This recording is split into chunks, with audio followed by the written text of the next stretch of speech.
When did you become a VTuber? Today. Duck. Oh! I'm saying that I wouldn't tell you a secret because you tell everybody. You're right, though. Ew, look at all the gross goopy goops. Whatever the frick they are. Oh, look at it! What a chunk! It is what you call a plastic in the shape of a long tubular stick. You mean a straw? Oh. Help me. Help me, friend! So how quickly am I gonna die if I just walk out into the... Don't fight me! We're not supposed to move! Wait for me, guys! Wait for me! Wait! Oh, frick, step on me. Don't impede our vacationing or blow up these islands. I will stab you. Yeah! Do I dare look at this? Long arm's gonna come and find his way in. I don't think I'm there, right? Okay, I'm there! Oh my gosh, a hidey hole! Whee! It always bothers me when there's no shampoo by a kitchen sink. Wait, what did I say? Did I say soup? Did I say soup instead of soap? Shampoo? What's worse? Shampoo? Please tell me I said soap this time. I said shampoo! No! We come!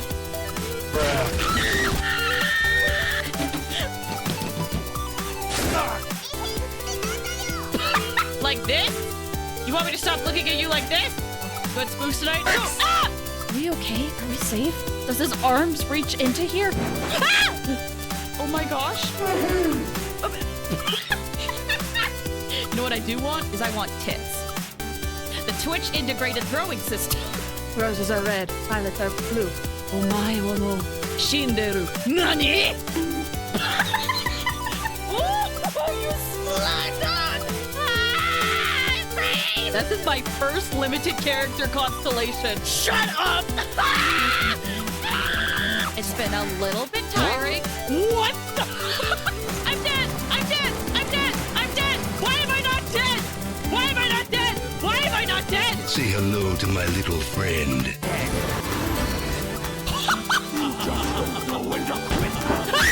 What the balls? Are you kidding me?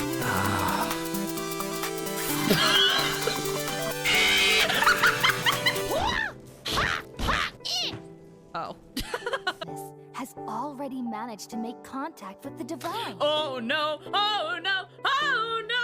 Big traveler. Big traveler. Get down! You better know how to do it!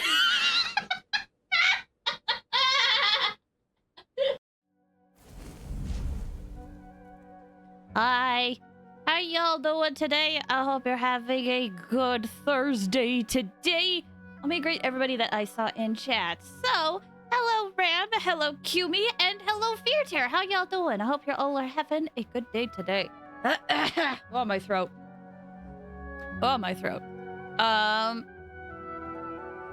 Ram, you said, sorry if I missed your stream. It's okay, life happens, it's all good. I did stream. We continued playing more Ocarina of Time. Guys, I've been loving playing Ocarina of Time. Thank you for allowing me to play that. Guys, also, I'm very excited to play Genshin today. We're gonna be doing Alhaitham polls. Have a good stream. Thanks, Luke. Have a good one. We're gonna be doing Alhaitham polls, which I'm very nervous about, to be honest. And then we're gonna be doing the Archon quest, the new one with Dainsleif. I saw some people saying that it was actually really short. So, and in some ways, I'm kind of happy about that, knowing that I'm not going to have to be like streaming for 5 hours to have it all done. Although maybe with how I talk, that might still end up happening. But yeah, I'm excited because I saw a lot of people saying that this is like their favorite Archon quest to date. So yeah. Did you check out Indigo Park yet? No, I forgot. I've been meaning to, but I forgot. My brain. It's short. Oh, fun. Yeah, my brain is kind of all over the place. So, I think I mentioned yesterday that I was, there was a lot going on at work that I can't talk about. I will admit, I did talk to my boss, about some of the stuff going on. And they were like, oh, I hope you're not, losing sleep over this. And I hope that you're able to you know, clock out and not think about it. And I'm sitting there like, yeah, totally haven't lost sleep. So I've been very tired. I gotta work on that. Anyway. Yeah, so point is, I'm very scatterbrained. I'm trying to rest. I'm trying to rewire some things. My scatterbrain is a side effect. Dude, I get it. Honest. But it's that anxiety of like looking weak, which I know is like so ridiculous. It's so ridiculous and dumb. It's just a habit. It's a habit that I'm trying to work on. Excuse me. Okay, also really quick before we get into the polls while we wait for more people to possibly file in, because we are going to be wishing for Alhaitham very soon. As you can tell, we are in front of his house. You know, might as well be in front of his house, in front of his favorite place ever, his home. And we'll summon, but I want to just talk a little bit more in case more people are filtering in. So this semi-horror movie I watched, it's not really like, that's the thing, is that it's not really horror, but it's like psychological horror. I don't know if any of you guys have heard of this movie. I don't recommend this movie for everyone because of how stressful it can feel. And once you hear the title, you'll probably understand why. The movie that I watched recently is called All My Friends Hate Me. And it's a movie. I think the best way to describe it, I heard someone describe it this way. The best way to describe it is it's a movie about a guy that has a general anxiety disorder. Holy crap! That movie was like surprisingly really well done. Again, I don't recommend it for everybody because it really does get in your head about stuff, but holy cow, that movie was insane. It's not like paranormal horror, as you could tell, although sometimes it feels like it, but it's not paranormal horror. It's all just psychological. So it's kind of weird to call it a horror movie because it's not paranormal in any way, but it does make you sit on the edge of your seat or it pushes you into a corner and you're really scared. Oh my gosh, Pat, hello, welcome. How you doing? I hope you're doing well. Hope you're having a good Thursday today. What? Okay, I've been trying to rack my brain this whole time. What is Indigo Park again? I know you told me what it was, Ram, a long time ago, but my brain cannot remember. I'm having such a hard time now. Maybe I'll just Google it. What is Indigo Park again? Indigo Park game. Oh wait, this is the horror game. No, it's not a horror game. Immersive first-person exploration game. That's it! Eerie remnants of an abandoned museum. That's it! Okay. I remember now. Sunia, hi, welcome. How you doing? I hope you're doing good. I hope you have a good Thursday. Today. Oh, I didn't realize I was kind of low on water. Well, we'll manage. We'll do what we can. Oh no, I could tell emotionally I'm getting to the point where I want to keep prolonging the wishes, which probably tells me we should probably just get it over with. Hold on, let me just do some of this really quick. Well, I'll just prolong it a little bit longer. Okay. Sail! Okay. Ah! I'm so nervous. Also, can we just address the elephant in the room? Everybody knows I have always wanted a Toma. I swear, if I don't get a Toma today, I actually will be mad. The other characters, whatever. But if I don't get a Toma today, I will actually be mad. Actually, it has been way too long. My thoughts ever been your favorite. Thank you. I hope you get it. Thank you, guys. It's Claude from Fire Emblem Three Houses. It is. This guy right here has the, or I think it's the, no. This looks like Claude. This is voiced by Zeno, who was not Claude. That was Joe, who voices Risley. Sorry, I got it confused, but Claude's voice actor is also in this game, but it's just a different character. What's my pity at? I know it's like super early. Oh, not as early as I thought. Wait, what is that? 13. 13 is my pity, it looks like. And on a 4-star guarantee. Okay. Okay. Let's get this over with. I'm so happy you know who Claude is. I'll be honest, I really want to play. I haven't played Fire Emblem Three Houses, but I really want to. And Golden Deer was the house that I was looking into. Love to stick around, but I got a couple things. No worries, Ram. I understand. Thank you for stopping by. Have a good one. Okay. I'm nervous. Please. Please let me be lucky. I'm so low on wishes. Guys, depending on what happens today, I might go broke. It all depends. We'll see what happens. Okay. So this was, I was at 13. Let me double check. 5. 10. 5, 10, 11, 12, 13. It was 13. Okay. So this is 23.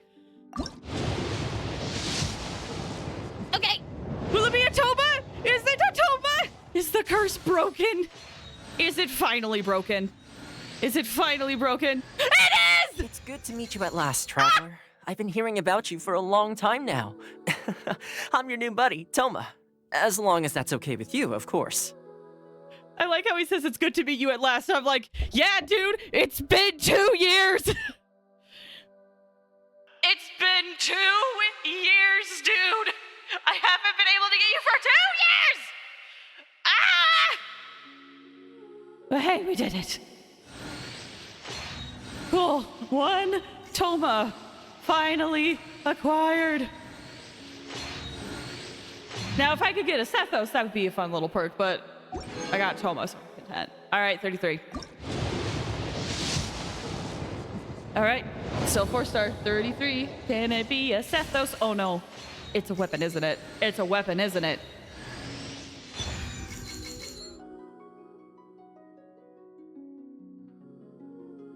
Why? Why is it always Goro? Why is it always Goro? Why is it always Goro? It's always Goro! He'll always just appear randomly. I don't know why. It's all because of my Wanderer pulls. It's always all ruined. Always get a Goro. He loves you. He loves me, and it's okay, because he doesn't have a lot of fans, and I love him. All right. I've had Toma for a long while. He's just been collecting dust on my roster. I hope I can utilize him. I've wanted him for a very long time, even just to own him, but I want to use him more. All right, 43. Please be early, please. I know it's a 0.6% chance, but you know, a girl can dream. A girl can dream, but because we got Goro, it should be an on banner, which is a Bennett, who I already have technically C6, although I haven't unlocked his C6 yet. Oh, weapon! Oh, there's another chance. There's another chance we could get a Sethos. There's another chance. Okay, 53. Alhaitham? You know what I should have done? I should put Kaveh in the team. Let's see what happens if I put Kaveh in the team, shall I? Is that too... Oh, you know what I keep forgetting to say? Sorry, ma'am. Oh, wow. Are you looking for me? Hello, hello. Hi. I'm Sethos. What can I do for you? Actually, you know what? This seems like more of a sit-down conversation. Come with me. I know a good place. I will fully admit his splash art took me by surprise. I was like, who's this character? Who's this character? Sweet! Let's go! Okay, that was 53, right? Yeah. Okay, hold on. You think I've got a sharp tongue? What if... I just tell it. What if we just... Let's see, where's my Kaveh? Where's my Kaveh? There he is. Need a hand? Listen, hey, Alhaitham, Alhaitham, you're huge. Hey, Alhaitham, whoops, nope, not that one. Nope, not that one either. Alhaitham, I have Kaveh in the team. Could you...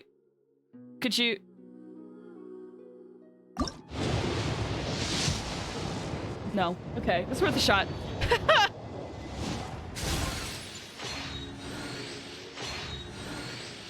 Okay, so we got Sethos, so that means it's anything.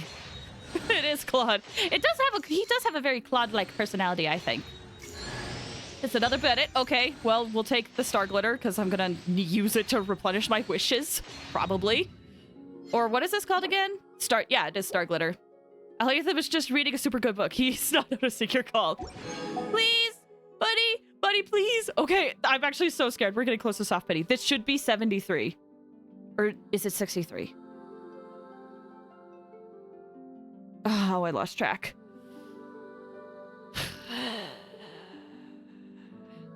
Let's see. I started with 260, right? So this should be 73? Ah! Ah! Okay, guys. Ah! Please let me win the 50-50. Please let me win the 50-50. I got a bad feeling. I have a bad feeling. Prove me wrong. Oh my gosh, it's at the end. Yes! I'm Alhaitham, the Academia Scribe. If you wish to access an archived file, please submit an application according to the prescribed format. Oh? Your form isn't ready? Not to worry. You can come again on the next working day. My work hours are posted outside the office. I'm so happy!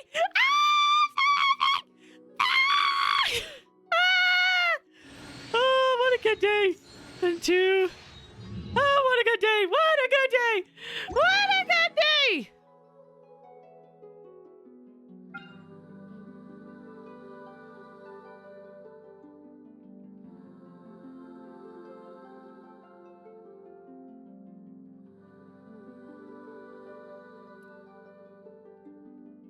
Have you ever had a dream of maybe getting the 5-star weapon of the character that you just barely got? You know, it could be possible. It could be possible. We could go for it, you know? We could try. We could try. We could try, right? This is a good banner, right? Right? Right? Hold on. Look at it increases damage and increases the value of bond of life. Look at it could be a stat. It could be a stat stick. It could be a stat stick, right? Right? Am I coping? Okay, am I coping? But like, what if I try? You know, what if I try? I did all this grinding. I could try, right? Right? I could try. This banner is a trap, and it's probably gonna be something I'll regret later. But like, I wished for Mona with limited wishes. You know, I could try. I swear, if you get Clarence's sword, I'm going to scream at you. I could try, right? Right. I'm at 2 pity. I'm at 2 pity. We could try. Right? At the very least, I'll still have over 100 wishes because I got Alhaitham, you know, we could try. So this is like 12 or something? Like 12 or something, you know? It'll be more to think about, Natlad. That's the thing, I'm like, you know what? I kind of feel like I just want to invest in the characters that I have. Unless Natlad proves me wrong, in which I will regret this later, but... So we got a sacrificial greatsword.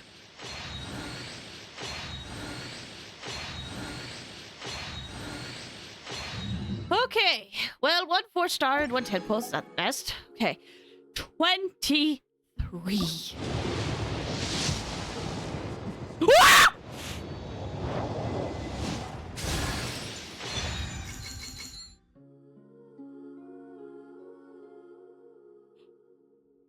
Oh my gosh! Oh my gosh! Oh my gosh! Oh my gosh! Is it time? Please! Please let me get the weapon! Please Please! Yes! Let's go! Oh my gosh! Oh my gosh! Oh, I screamed so hard.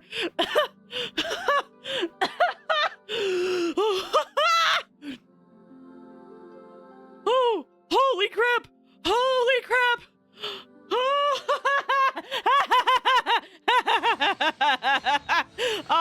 Oh, today's a good day. Oh, today's a good day. Why is my weapon pulls always so insane? Hi! Hi! Why is it so insane?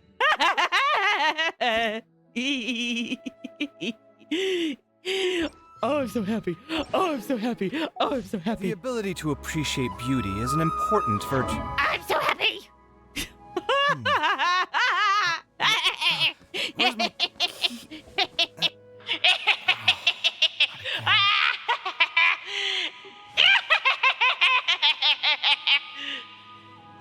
Okay, sorry. I'm really happy. Oh my gosh, that was insane. Also, I don't know if I'm saying your name right. Livstress, thank you for stopping by at such a perfect moment. Thank you.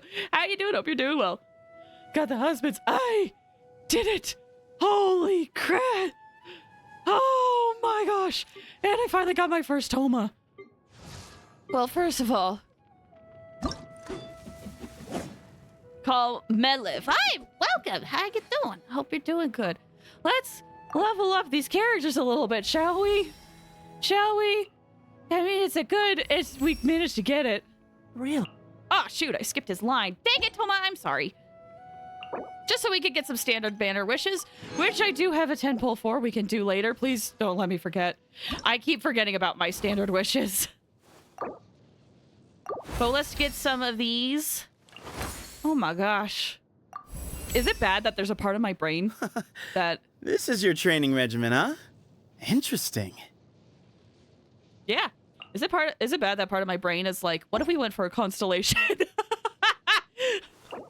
Maybe another time. Maybe another time. Maybe another time. Oh my gosh. All right, time for the big one. Time for the big one. I will admit, I don't think I can level him up all the way because I have grinded for him a lot, but I realized that I'm off a few of his ascension materials, so we probably won't be able to get him all the way up, but we will get him as high as we can. Hey, Arrow, welcome. Oh, I skipped the line again! Curses. I'm gonna have to go back and list these. Ha! Wait. Huh? I'm just so eager. I keep skipping everybody's lines. Whatever. Okay. Yeah, I thought I had fully grinded for him, but I am missing a few things. Ah! Shoot! I keep skipping! Don't skip next time! I know you're excited, Flaze, but you need to calm down. I don't think he says anything from 60 to 70. I think you're more excited than me about this progress. Yeah, bud. I'm very excited.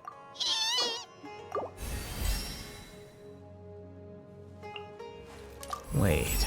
Huh? No. All right, I have been told to calm down. I will calm down.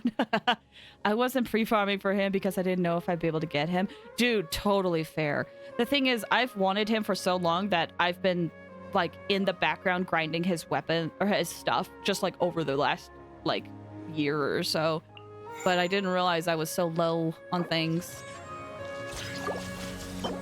Hold on. Let me just... Whatever. Yeah, that's what I thought. I'm just 19 short, but I have enough to level him up. I just am like a little short, so I guess he's gonna stay at level 80. No.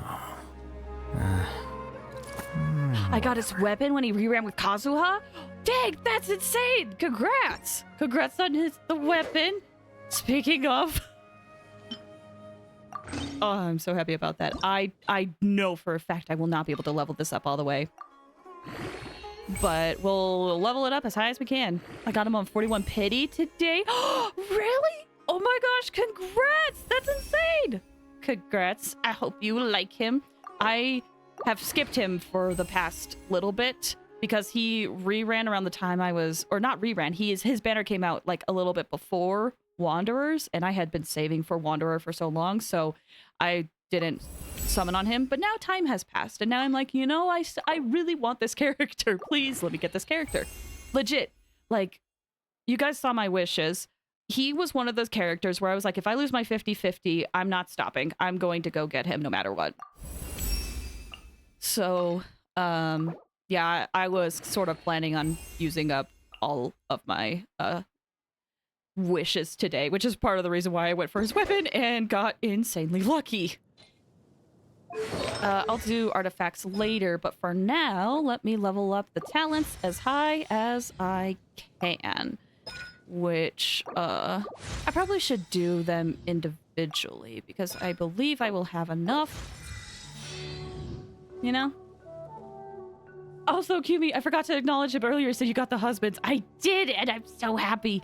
I even got Kave C6. Once Upon a Time is great. I lost on Nouvelette. Oh no! I'm actually really happy I got Nouvelette, so I feel your pain. I was worried I was going to lose my 50-50. Alright. I think I will have enough to level all these up. I'll try to get it all to 60. Or 60 to 6 at the very least. My goal... I have grinded him to try to get all of his stuff up to level 9. But because I can't ascend him to 90, I don't think I'll be able to get them up as high as I would like. Got a husband. No, I did not. But I got, well, I mean, in game, I got Alhaitham and Kave. They are, as the fans like to think, a lot of fans believe that Alhaitham and Kave are married, or at least they act like a married couple. Let's be real, they act like a married couple. Whoops. Nope, come back here. Come back here. I love how they share idle animations, right? How Kave's like, where's my keys? And then he's like, oh, I have his keys. Yeah, husbando. It looks like I'm definitely going to have to grind more of these. So we'll get his normals up to 8, and that's as high as I can go. Let me... I need to remember that I need to go get, his... What am I trying to say? I need to go synthesize more stuff, whatever the word is. It's giving family road trip. Okay. I believe I have artifacts to give him. I'm just trying to figure out what the character... No, wait. I believe if I search the Gilded Dreams... Yes. So his build is not complete quite yet, but this is what I have for now for him. So we make do, because I'm not able to get him on a full Gilded, if memory serves. What did... I think it was... What was the other set? I think it was... Wanderer's Troop for the Elemental Mastery. It sure was. And I'm back! Oh, I'm so happy, guys! I am so happy! Okay. We still have to... He's not fully prepared. You know, his talents and stuff could be higher, but as of right now, my day 1 Alhaitham kind of looks something like this. Which honestly, not too bad. Not too bad. His weapon is at level 60, and talents are 8777. Let's see what we can synthesize. Not bad! Not bad for first day Alhaitham. Ugh, sorry, Wanderer. I love you. How long will this require exactly? Well, I'm sure it's fine. Time to broaden the horizons again. What's that crit damage max? You should be 200 clutch. How much EMD does he have? I believe it was 400 and... Oh, 500. But I do have 2 Dendro on my team, so it's like 517.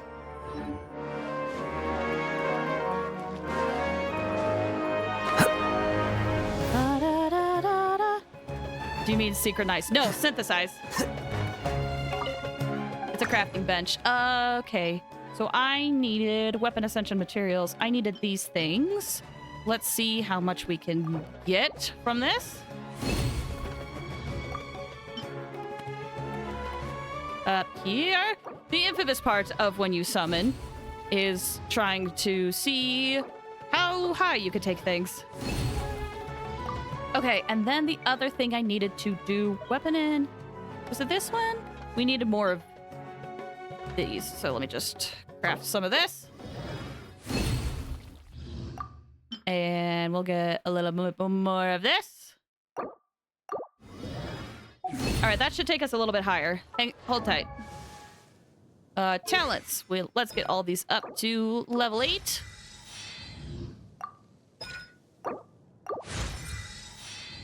Perfect.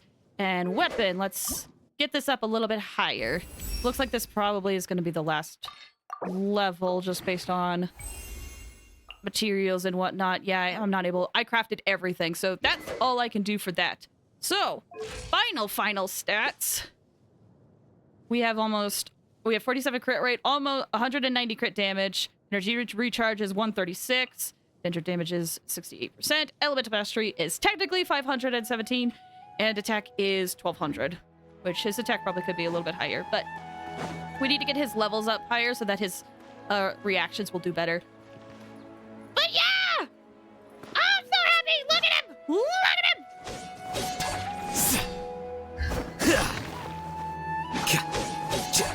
Alhaitham, I'm sorry it took me so long to get you, but I am so happy you're here, dude. I am so happy you're here. Let me get Kooky on the team. This is probably the closest team comp I can get. Wait for my signal. That's okay. And actually, that reminds me, Farina, you have decent EM. Okay, Kooky.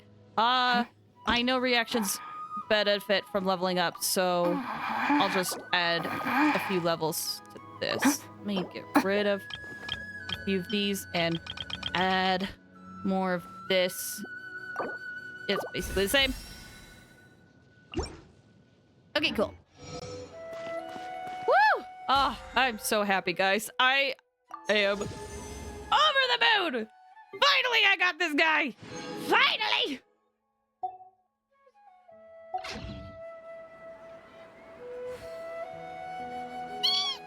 Okay, I feel very content. All right. Well, with that said, big congrats. Thank you! Love him. Ever since Sumeru, he first appeared, some will remember. Some will remember. I've loved him for a very long time, and I'm very happy to finally have him. I will definitely have to readjust some of his build, but it is what it is. Did my message not show up? I guess not. Doesn't look like it.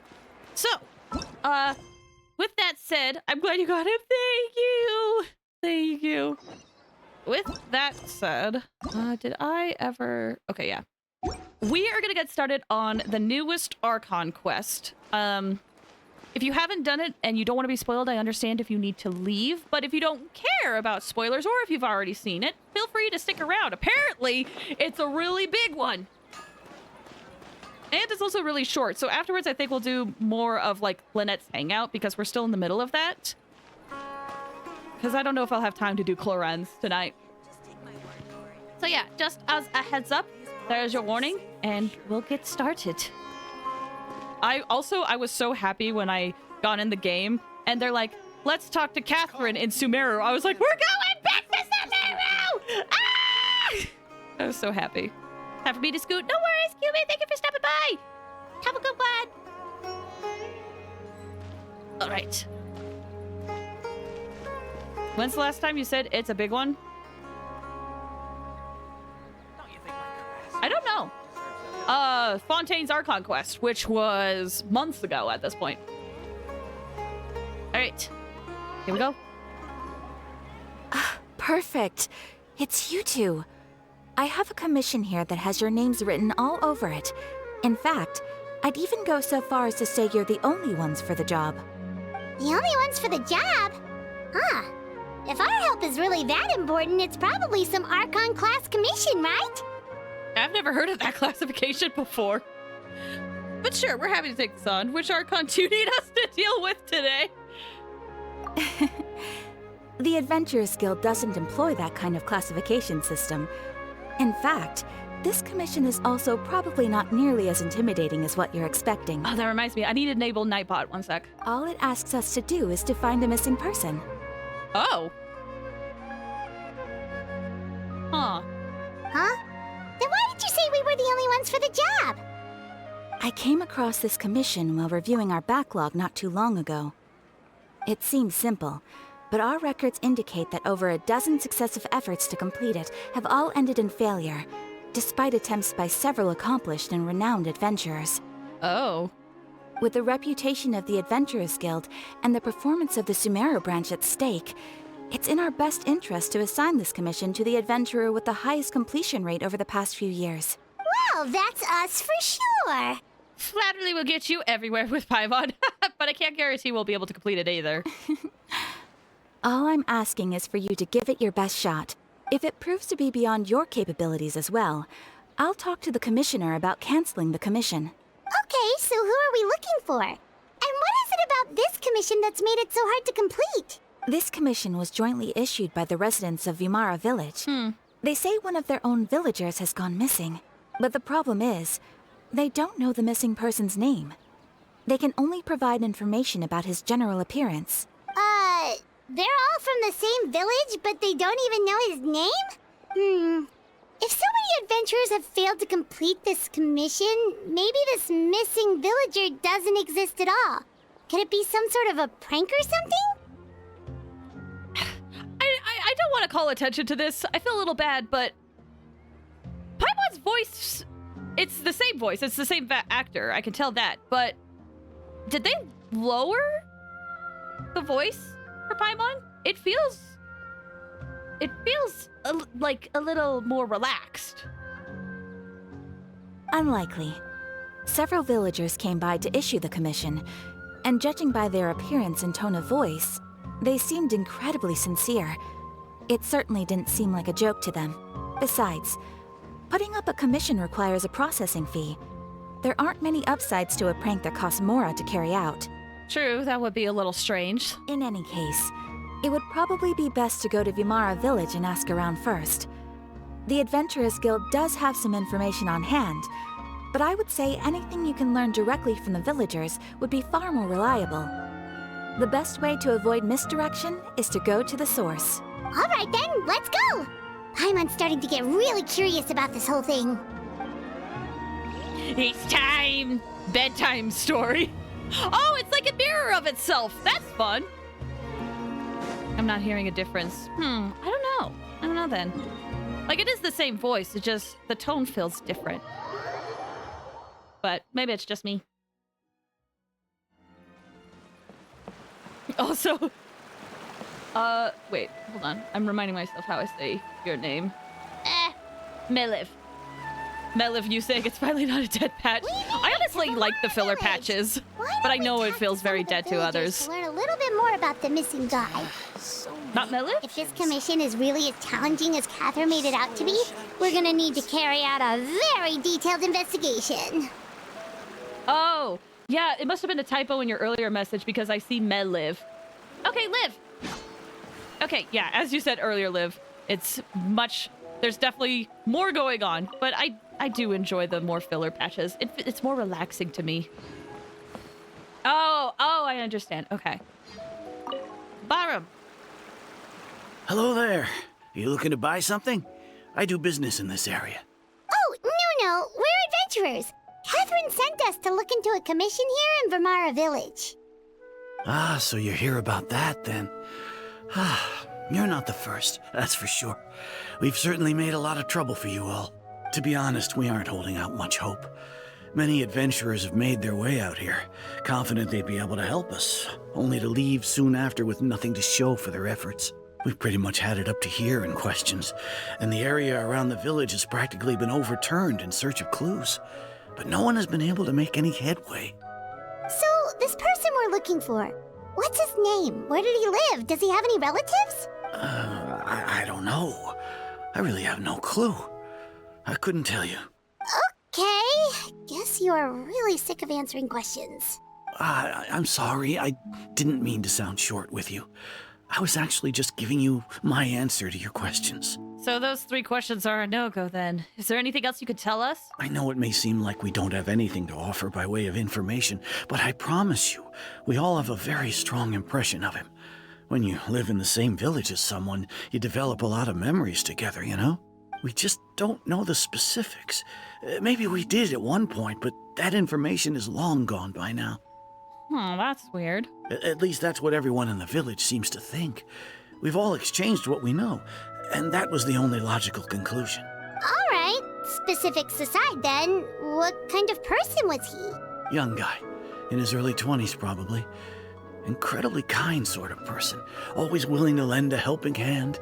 I'd chat with him when I didn't have any customers. I even saw him stick out his neck for others on more than one occasion. Very interesting guy, that one. Now that you've started talking about him, you don't seem nearly as down in the dumps as you did before.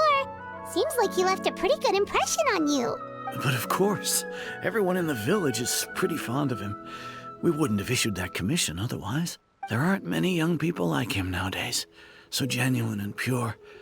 To think that he just up and disappeared one day. I just hope nothing bad happened. Could he have just moved away without telling anyone? No, he's not the type to leave without saying goodbye. And anyway, moving away without being seen by a single person in the village? There's no way he would have been able to manage that. Huh. All right, thanks for the information. We're gonna go ask around some more. Can I talk to you again? I really hope he's okay. Please, we're counting on you to find him. Do my best. Oh, that reminds me. I like to have the traveler in when I do these type of quests. Where is my traveler? There you are. This world is full of unsolved mysteries. There you are. Okay, I was so excited about getting Alhaitham, I forgot to put my traveler in my party. What? Okay, sure, that works. It's the guests I hear. Hi, Grandpa Amadea. We're here to help you look for the guy that's gone missing. Ah, so that's what brings you to these parts. Coming all this way for our sake. That's so very kind of you. With your help, I trust that young man's case is in good hands. Could you tell us a bit about him? Of course. I'm happy to help any way I can. With my failing eyesight, I'm afraid I can't offer much about his appearance. But I do remember hearing the sound of his voice. Not recently, of course. That loss has left me feeling quite empty. I don't think his parents are still living in the village. But somehow he never seemed lonely. In fact, he was usually the one offering companionship to others. He would often take time to visit the elderly or play with the orphans in the village. And whenever someone had something on their mind, he was there to listen with open ears. He always knew just what to say. As the village chief, I owe him many thanks. Helping villagers navigate difficult moments in their lives should have been one of my responsibilities. But he was often the one rising to the occasion. Wow. He seems like such a nice and gentle person. No wonder his disappearance affected you all so much. But, you wouldn't happen to know any details about his name, address, or family situation, right? I'm ashamed to admit it, but I just can't remember. No matter how you look at it, I should know those things. But for some reason, no matter how hard I try to remember, the information just doesn't come. Perhaps my age really has caught up with me this time. It's so weird how no one knows this guy's name. And like, okay, my current, it's interesting because everyone's like, we're trying to think of it, but we can't remember. And my brain is like, is this Irminsul related? But I'm like, that's a pretty, usually when Irminsul changes, everyone just completely forgets for the most part, even though the effects of that are still there. So, I don't know why these guys can't remember. It's okay. There's no need to force yourself to try and remember. We'll figure something out. It's getting increasingly harder, though.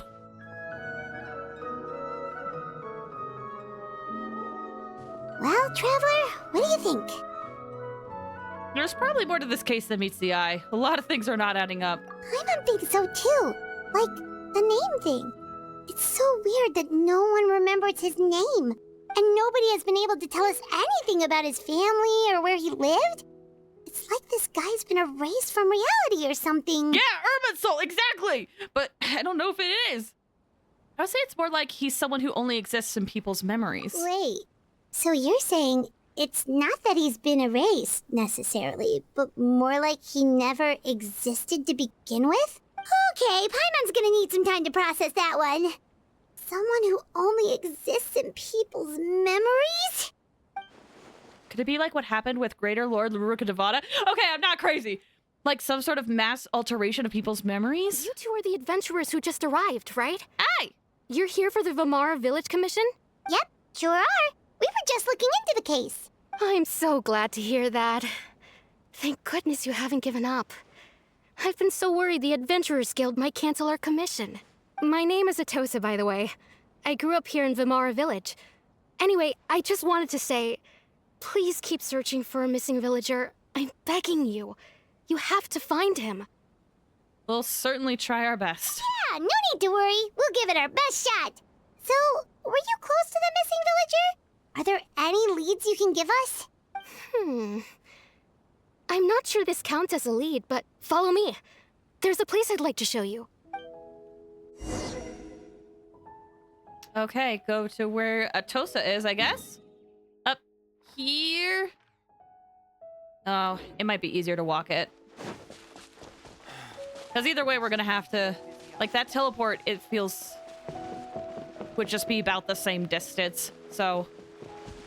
We'll just quickly move on over. It's fine. Ba-da-da-da. Ba-da-da-da-da-da-da-da-da-da-da. I love this song. All right.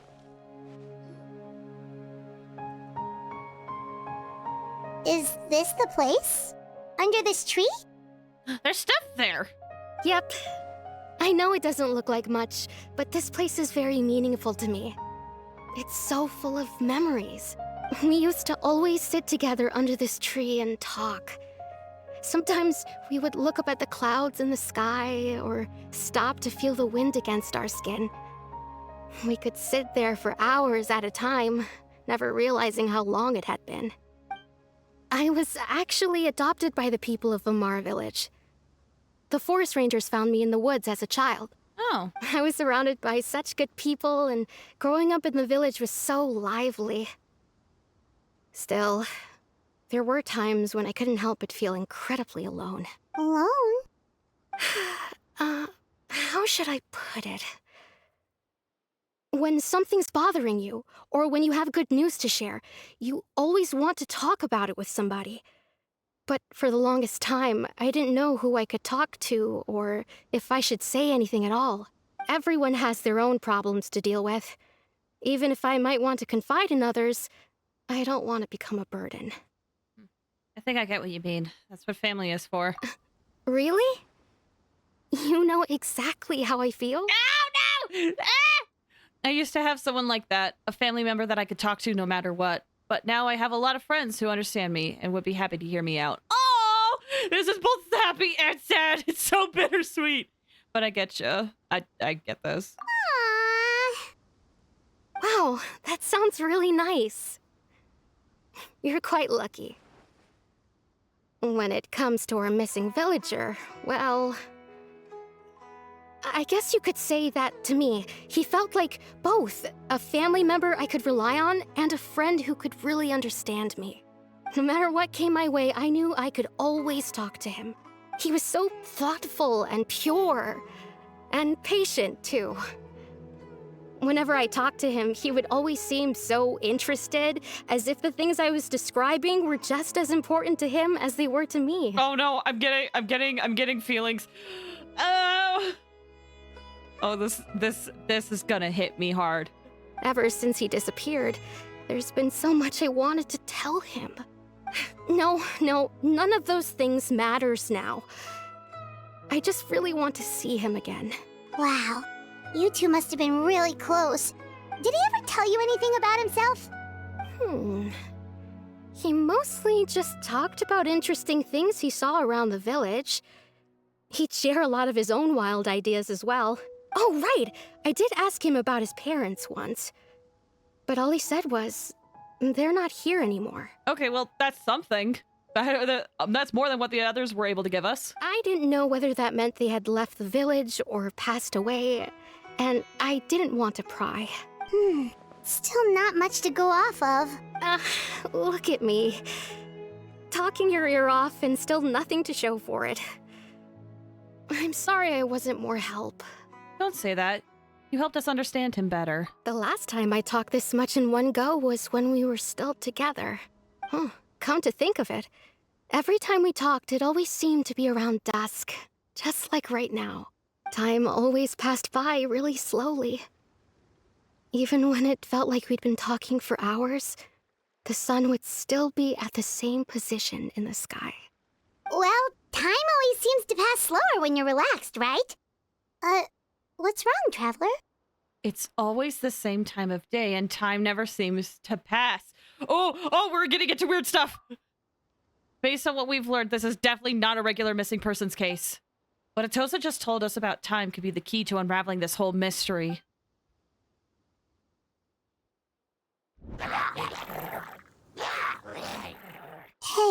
look at those hilly trails over there. Doesn't it seem like they're acting a little strange? What you doing? The Abyss Order. Could they be the ones behind all of this?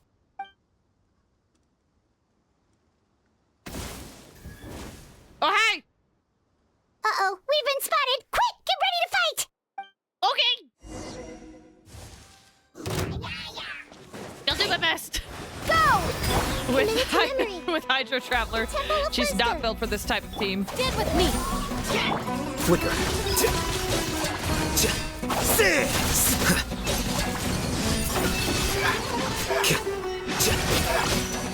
Woo! Oh, I wish I had an Animo teammate. Oh well. Water jet! Wipe out! The process of elimination. Oh, that was the wrong rotation. So that's one thing I was trying to do was research Alhaitham's rotations because he's actually can be a very particular character. But I don't know if I have done a good job of that. Dissipate! Oh my gosh, that was 28,000 EM damage. That's insane. Thank you so much. I wasn't expecting monsters to show up. If you hadn't been here, I'm not sure what I would have done. It was no trouble. The question we should be asking now is, what is the Abyss Order doing around here?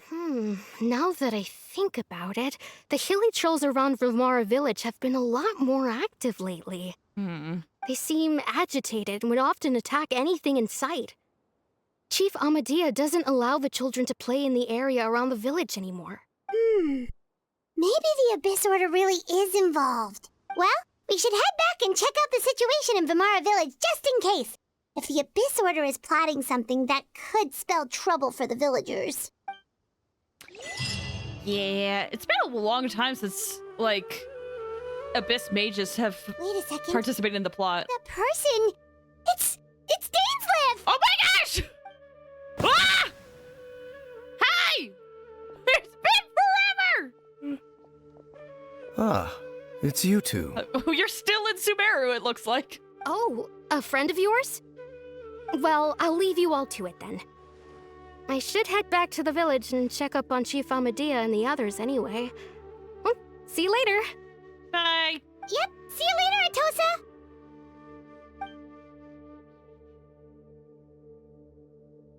Oh, she nods to Alhaitham goodbye. Or not Alhaitham, excuse me, Dainsleif. Why do you always have to pop up I got out of Alhaitham nowhere on the like brain. that? Is it your life's mission to jump scare us or something? It's hardly personal, or intentional for that matter. As long as you and I are both in pursuit of the Abyss Order, we're bound to cross paths. Ah, so you're here to investigate the Abyss Order then. That would explain the monsters you were fighting just now. Naturally. Hold on. Are you not here for the same purpose? We're also on their tail, but I'll admit, we ran into them on an accident. No matter. It may have taken you a while to catch on, but I'm sure you've also realized by now that there's something strange about this place. The Abyss Order is most certainly planning something in this area. Or worse, their plan could already be in motion. So you think the Abyss Order is behind the hilly trail activity in the area? As things stand, I highly doubt that is their primary motive. I would imagine the increased hilichurl activity is merely a byproduct of whatever it is they're really trying to accomplish. Still, the hilichurl activity is causing a lot of problems for the people here. We should stick around for a while and protect the village, don't you think? The best way to protect them is by figuring out what the Abyss Order is truly planning. That is how we prevent further tragedy. Well, let's see what more we can learn from the villagers. And after that, you also owe us many answers. And you shall have them. I never intended to hide anything from you. Don't worry. There should be ample time to talk. When you say that, I feel like there's gonna be no time to talk. All right, back to the village. You question the villagers until the sky grows dark.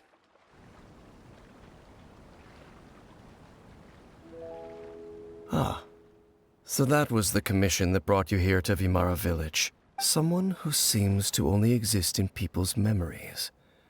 That is indeed quite intriguing. I would agree that it's unlikely you have a simple missing persons case on your hands. However, any possible connection to the Abyss Order is still unclear. It appears all we have by way of clues is increased hilichurl activity, and that is certainly not much to go off of. Well then, how about the intel you promised me? Right! That mysterious voice she heard in her brother's memory. Yeah! The one who called himself a sinner. Who is he? Oh my gosh, we're addressing this. Traveler, let me ask you this. Do you believe your sibling to have betrayed you? Oh, snap! I wasn't expecting the answer to be divided. I want to have faith in him in a manner of speaking, yeah.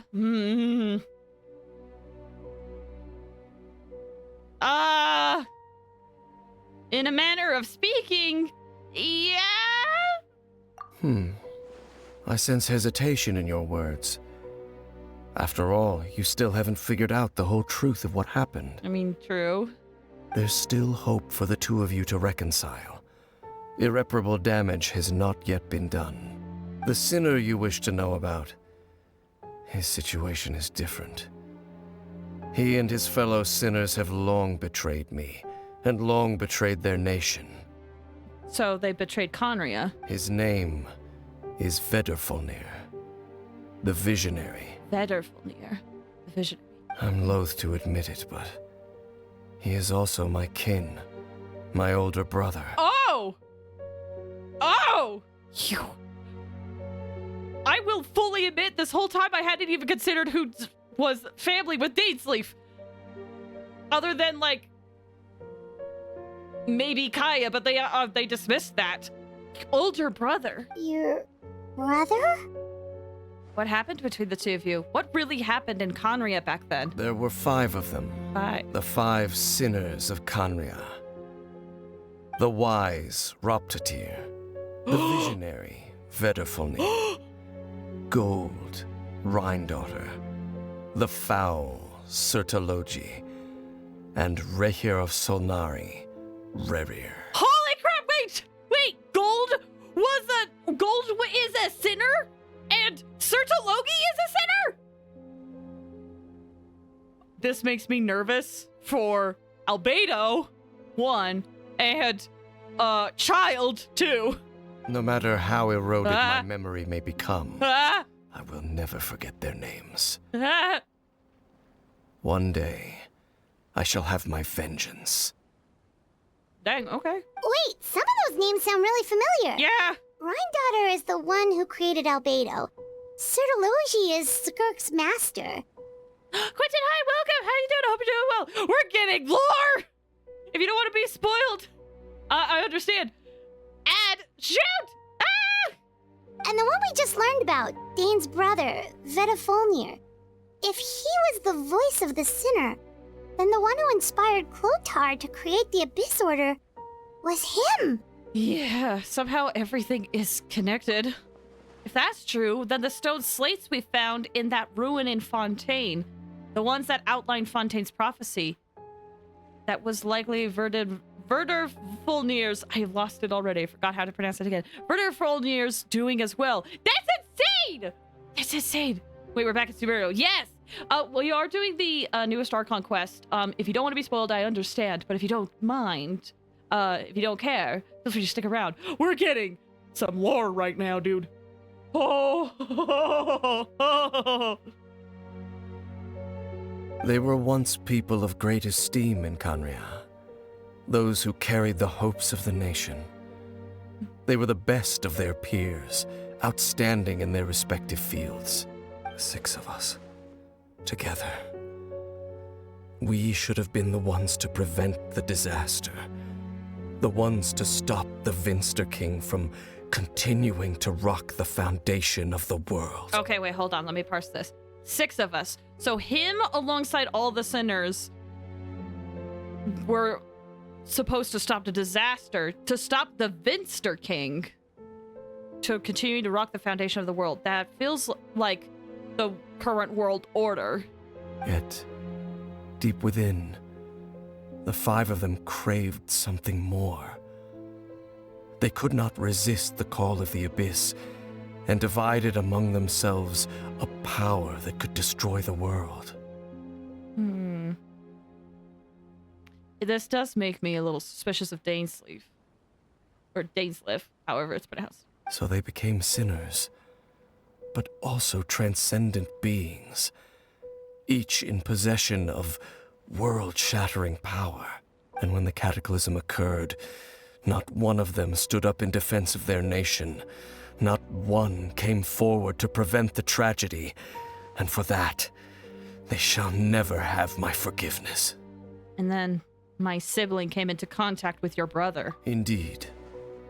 If they are not stopped, the day is sure to come when they will also betray the entire world. Must be hard to talk about all this, but thank you for telling me. Of course.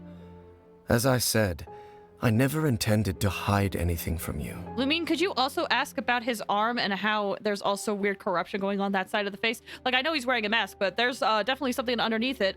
You could kind of see it on the neck, which is, this is a bad angle, but there's something definitely going on here. So, Dane, what have you been looking into all this time? Ooh, good question. I've continued to investigate the questions surrounding the Loom of Fate. It's been quite some time since the initial operation was launched. Right. By retrieving the eye of the first field tiller, we were able to stop part of their plan from coming to fruition. Right. I've been wondering about that eye this whole time. Oh, Paimon remembers! Weren't they going to use it to corrupt Osial and make a god or something? Indeed. However, it's obvious that was just some sort of technical experiment. The eye was integral to their plan, yet somehow, despite failing to obtain it, they've skipped the experimental phase and found some other way to keep moving forward. There are many signs pointing to that effect. Then what should we do? It's not too late, is it? Our most pressing concern is to determine the purpose of the Loom of Fate. From there, we'll be able to deduce the Abyss Order's true objective. Based on the intel I've gathered so far, I suspect the Loom of Fate is related to the ley lines in some way. The ley lines? Traveler, you were able to observe your siblings' memories last time, yes? I believe that was due to the fact that the ley lines in that area were unstable. My recent investigation has shown that Abyss Order activity in a particular area is usually followed by a series of issues with the ley lines. And one of the things that flows through the ley lines are memories. Oh, that's right. We learned about that during Raiden's second story quest, where the ley lines had like memories of the cataclysm. Wait, then our commission here in Vimara Village, the person who seems to exist only in people's memories, could it be connected? Memories, ley lines, the Loom of Fate, the missing person that doesn't seem to exist. What's the connection between all this? It's certainly possible. I'll join your investigation tomorrow. This missing persons case could very well turn out to be the key to unraveling these mysteries. Well, if we're teaming up with Dane again, we're gonna need all the energy we can get. Let's try investigating somewhere a little further away tomorrow. Okay, time change. Time change. I'm gonna adjust my mic while the time changes.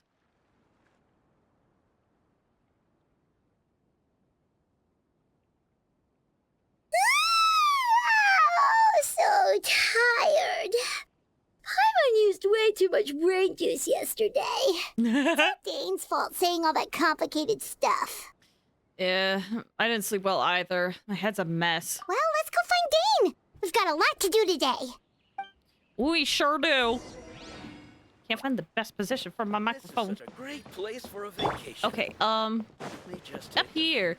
Oh, Dane! Dane's sleep stands out like a sore thumb, to be honest. Who's that dark, imposing figure? Dane? Uh-oh. Hello, Dane? Why are you just zoning out over here? Hold on, my tracking is being weird. Oh no, is it my connection? Oh no! Oh no! Am I back? Hello? No! Why is it being weird? Hello? Hello? Hello? Anybody there? Hello? Ah! Why am I not moving? Hold on, let me try something. Hello? Let me try something. You're fine on my end. Well, that's the thing, is that I'm not moving. I can hear you. But yeah, I'm not moving for some reason.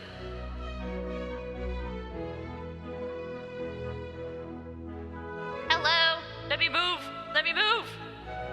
Why isn't this working? Yeah, I'm not moving. Hello? Why? Hold on.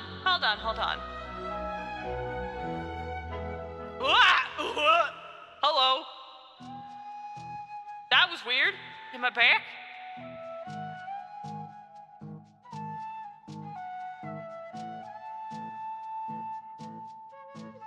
Okay, well. Hopefully that was just a hiccup. Hopefully that was just a hiccup. I was like, usually when I freeze, I'm like, it's either I cover like my camera like this, or like I'm taking a sip of water, or like my battery on my phone's low. But that time, none of those. I was so confused. I know it didn't sound like it, but me shouting hello was like me moving, being like, hello! Hello! Hello! Anyway. Alright. Weirdness aside, let's move on. Dean, what you doing, bud?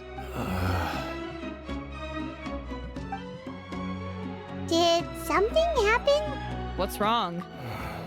The missing person from your commission. Could you describe them to me? We don't have a physical description. Oh, young guy? Early 20s? Seriously, Dane, what's going on? There appear to be certain memories in my mind that weren't there before. Memories of him. Maybe we just talked too much about him yesterday and you had a weird dream or something? No, it wasn't a dream. They're memories. Memories that suddenly appeared in my mind after I woke up. And I'm certain I've never met this person before. Well, what exactly did you remember? Is that the plan of like implanting these memories, or is that the memories a side effect of what they're planning? I remember handing him the eye of the first field tiller. Huh? What? Okay, so this missing person definitely has something to do with the Abyss Order then. Indeed. And it appears he possesses the ability to implant memories into the minds of others. How is that even possible? Wait then. All the memories the villagers have of him, could they be fake too? Maybe they never knew him at all. But why would he do something like that? Whatever the Abyss Order is planning, an important truth has been revealed to us this morning. What sort of truth? That their goal is still to obtain the eye of the first field tiller. They haven't stopped searching for it. I am the only person who knows its location, Perhaps implanting that particular memory was an attempt to interfere with my mind in some way. These are both very important questions. Like if the memory was real. However, where the frick is the eye? I know you can't tell us, but where? Your concerns are not entirely unfounded. I don't believe the Abyss Order is capable of altering reality like that just yet. However, considering their single-minded pursuit of the eye, I would say an equal level of caution is in order on our part. Come with me. We must check whether the eye is still in our possession. Oh, so you're going to take us to where you hid it?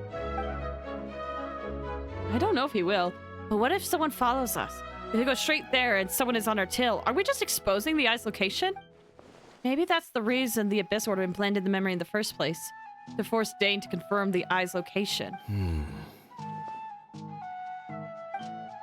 Given what I know of him, though, I'm sure Dane has already thought of that possibility. Seems like he might already have a plan.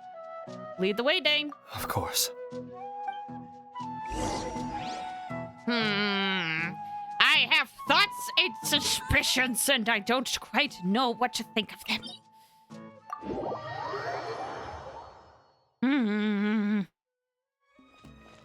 Every time we do more of, like, I always flip-flop. It's like, I do one Dane's Leaf quest and I'm like, I don't know if I could trust him. Then I do another and I'm like, no, we can trust him. Then I do another Dane's Leaf quest and I'm like, I don't know if I could trust him. Then I'm like, no, we could probably trust him. And now I'm simultaneously like, I don't know if I can trust you, but I think I can trust you, but I don't know if I can trust you. I don't know how to feel about you, dude. I like you as a character, but I don't know if I can trust you. So you hid it way out here? Not an easy place to discover, that's for sure. Well, let's go check to see if it's safe. Traveler, wait. Huh?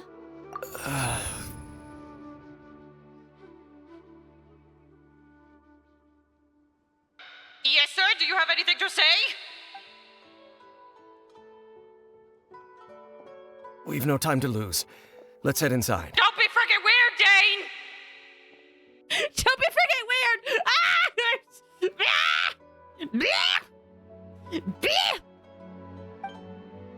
What was Dane going to tell me just now? It's a trap! Hey, wait up!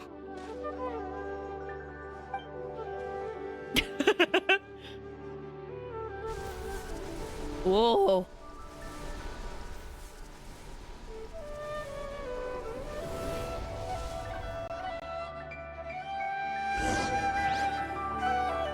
And to the place where the field tiller's eye is hidden. I doubt it's hidden here, but place of revelations.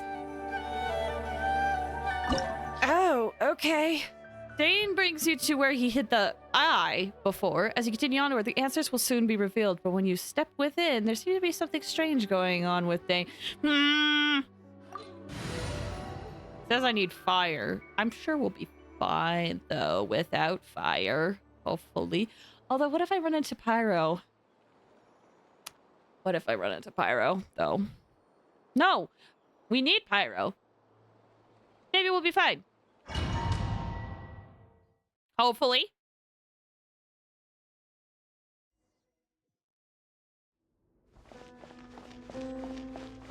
Good to be back in the chasm, though. I do actually miss the chasm. I know people hate this place, but I actually really like the chasm.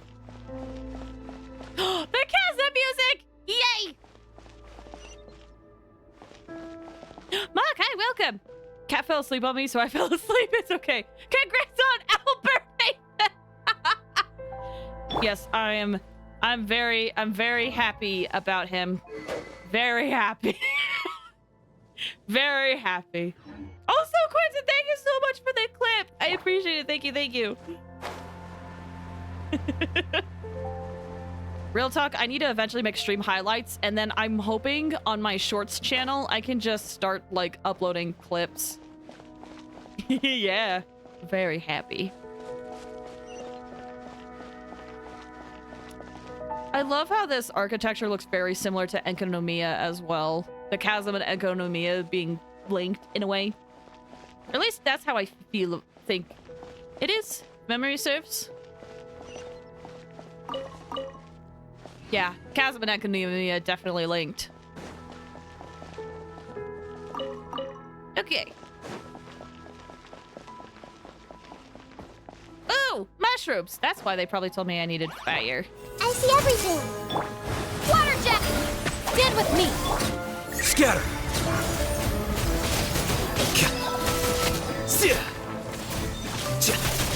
Honestly, he's not doing that bad for day one. You have changed over time.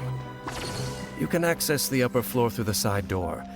Perhaps you should try reactivating the mechanism over there. I don't know how I feel about that. It's been an hour. It has. Let's try going a few more minutes. I was kind of hoping we could finish the quest before our break, because apparently it's super short. But if we're still going in like 5 or 10 minutes, we'll probably take a quick break. And then we'll probably get an insane lore dump. I feel it in my bones. Wait, was there a chest down there? I don't see one. Oh, there's one up here, though. Okay, guess up these stairs?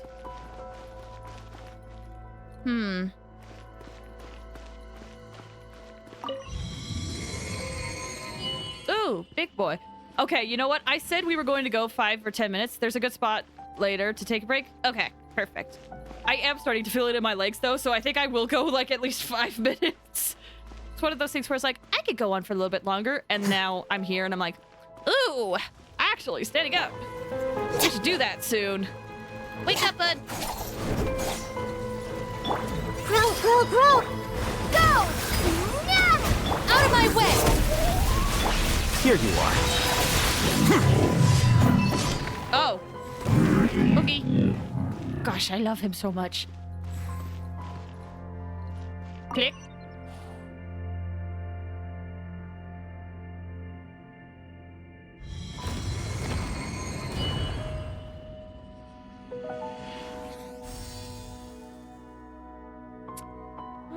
Oh.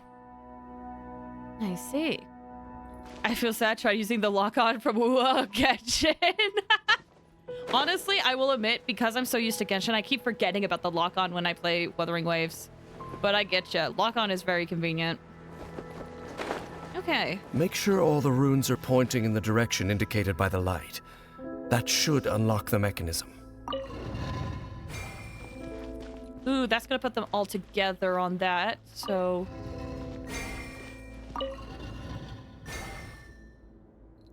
Ah, the door's open. Let's go. Our destination is just up ahead. Destination's just up ahead. Okay. I will fully admit, I probably should keep going, but I'm actually really feeling it in my legs now. I need to take a break. Sorry, guys. So, we're gonna take a quick 5 to 10 minute break. I can't do that. We're gonna take a quick 5 to 10 minute break. I'm gonna run some ads while we're on the break, so feel free to step away if you need to. We'll be back very shortly. Oh, I just realized I don't have something set up. Hold on, I'm gonna go this. Yeah. Hopefully it'll be quick. We'll get back to it soon. All right. That works. BRB, guys. Wait. Huh?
scattered.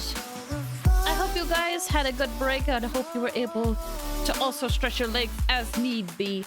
It was very needed for me. Welcome back. Thank you. Thank you. Also, can I be honest about this, the Harris Heller music?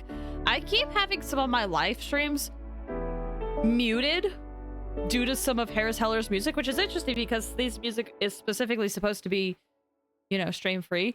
I've debated on just like getting rid of half of Harris Heller's music so then we can have like other people like for our break music, like Good Kid, for example. Hold on, is there a Good Kid coming up? Good Kid song coming up? There is. Well, sorta. We could have Good Kid playing during our breaks because they allow it.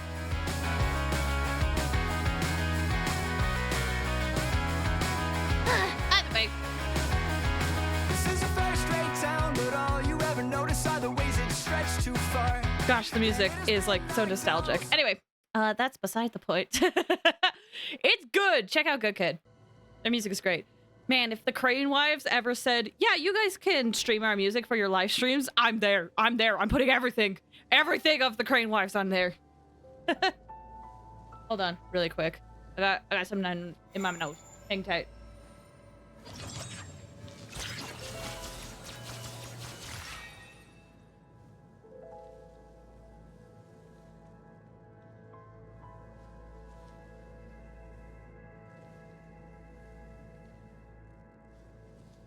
Back. I'll be honest, it's nostalgic for me, but I only hear that this year, but it triggers nostalgia. Oh yeah, it's got like late 90s, early 2000 vibes, you know? It's got that type of rock vibes. I get you. Like, it's one of those things where it's like, I've heard these songs, and yet I haven't heard these songs. It's got that fun tone. All right. Well, with that out of the way, let's get back into it, shall we? Felt the nostalgia? Dude, yeah. They're very good. I've only listened to like a little bit of their songs, but every time I do, I'm like, this is such a good vibe, man.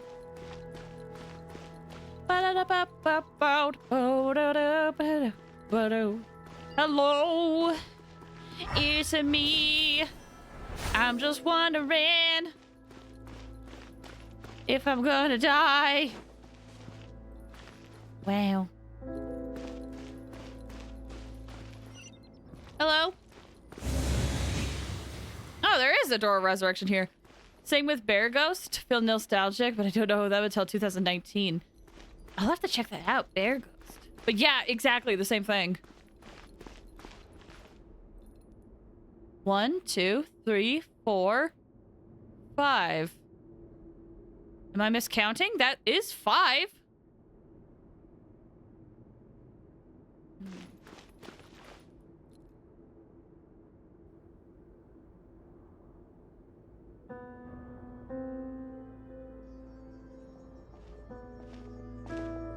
Looks like we can't go any further.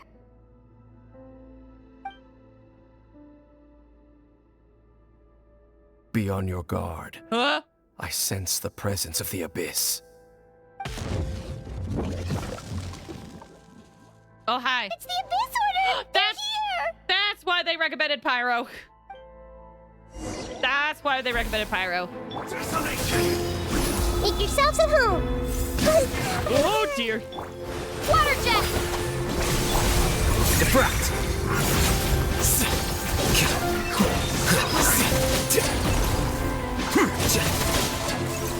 Might be able to do something with Electro. Probably, yeah. I could probably do something with Dendro too. It's just gonna be very minor. Lightning terrified!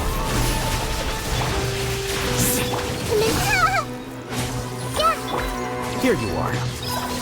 Yeah, it's like super minor. Scatter! Please do not judge me too harshly on my Alhaitham gameplay. I am a day one Alhaitham player. Owie. Ha! Our bond is strong!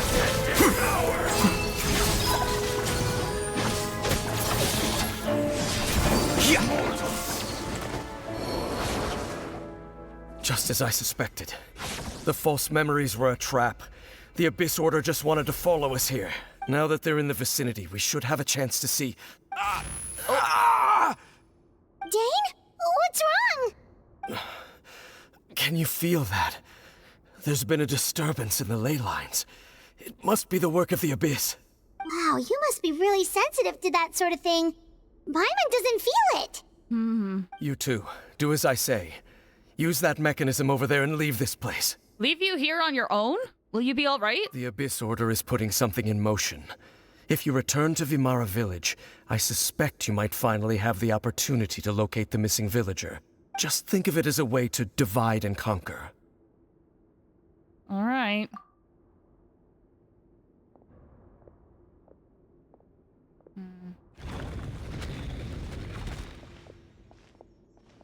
Dane does have a point, but something still feels off. What am I missing?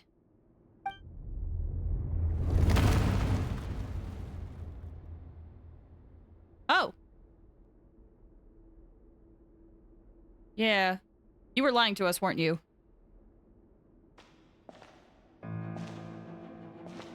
Footsteps.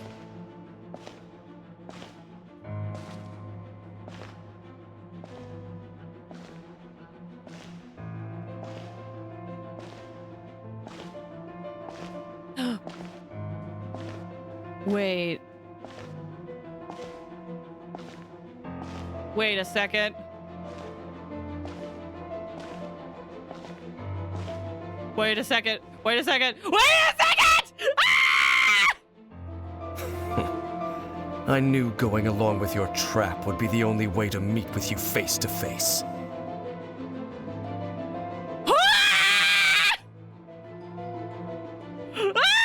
You risked your safety, and that of the Eye. That's quite the gamble, Dainsleif. But I believe that I am the one walking into a trap laid by the Twilight Sword. Which is Dane's name. So you came here all on your own? What about those followers of yours? Or what are the names he had? When the Twilight Sword is prepared for battle, any army I could send would only be marching to their doom. Better that I face you alone. I know you must have a lot to say. But if it's a conversation you want, you'll have to defeat me first.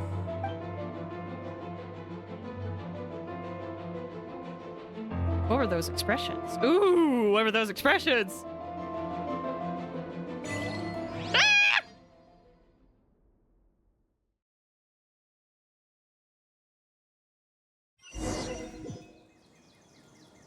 The Abyss Order's on the move. The ley lines are all out of whack. We better hurry back to Vimara Village and see what's going on. Looks like I can't go anywhere. You're currently in a special story mode. Cannot complete this action. Okay. Trial as Dainsleif, that would be insane. A helitrail! Hey, look at those hilitrails over there. They seem strangely calm. Weren't they acting super agitated just a little while ago? Why are they so calm all of a sudden? Wait, I hear something. In the New World, they bade farewell to the shrouded sun. At last, they no longer needed to dwell on their suffering, or try to differentiate between various thoughts of blasphemy. Such was the price they paid, and thus their souls became cleansed and pure. Did you hear that? What was that sound just now? Paimon heard it. It was someone's voice. It sounded so gentle. Could that voice be comforting the hilitrails in some way? Oh, this is weird. Let's check if this is happening anywhere else.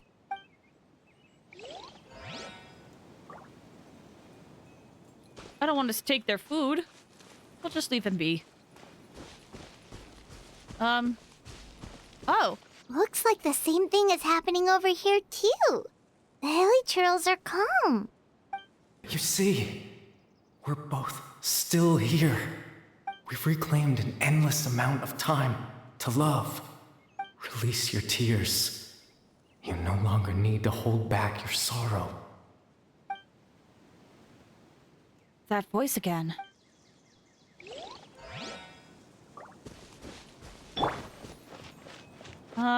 Hello? Over there. It looks like they're sleeping. In the he whispered, softly. Sleep well, Father. Sleep well, my beloved people. When you awake, that which differentiates us shall be no more. It almost sounds like a poem or some kind of story. Well, now that the Hilly have calmed down, Vimara Village should be safe at least. Let's put this situation to the side for now. Dane said this might be our chance to find the missing villager, so we should head back to Vimara Village before it's too late. You know what I was just reminded of as we were doing this? It is very interesting. A walk and talk. But do you guys remember? Well, it was a long time ago. 1.1, version 1.1, Falling Stars event, the Unreconciled Stars event. I just realized there's similarities to what's happening here and that, because that whole event was about these meteors that were flying by, and people would fall asleep and into like a coma, basically, and then they would have the same dream. Again, that probably was like a ley line disorder due to the Abyss Order or something, because the Fatui were looking into it. But some similar thing here. We went to bed, then when Daisley woke up, he had memories of something that were not his, and now Hilly Churls are sleeping too. And all these villagers had memories of this person or thing. Anyway. Ha! Ha! Lore! It's a lore time! Okay, looks like we gotta go talk to the village chief. Things are starting to make sense! I say starting, but like, it's so cool, like, the longer you play this game, the more that you, like, the questions that are in the back of your mind that get answered over the years. I don't know, I find it fun. I find it fun. I know some people are probably annoyed that it's, like, it just keeps updating and it'd be nice to have it all out at once, and I completely agree, but at the same time, I get such a sense of fulfillment from this. Hi! Grandpa Amadea, is everyone alright? The Abyss Order seems to be up to something nearby. The Abyss Order? This is the first I'm hearing of it. Thank you for your concern. But as far as I'm aware, it's been business as usual here in the village. Well, that's good to hear. Oh, also, you didn't happen to come across any clues about the missing villager while we were gone, did you? Someone's gone missing, you say? Who would that be? Ooh! Huh? You don't remember? Things just got even more complicated. You know, the young guy from Vimara Village. The one you've been looking for all this time. You posted a commission with the Sumeru Adventurers Guild. That's kind of the whole reason we're here, actually. Your missing persons commission. Ah, I do apologize, you two. I hope I'm not worrying you too much. I'm sure it's just my age making me forgetful again. At least right now, I can't seem to recall whatever it is you're referring to. Perhaps you should try asking someone else. But how is that?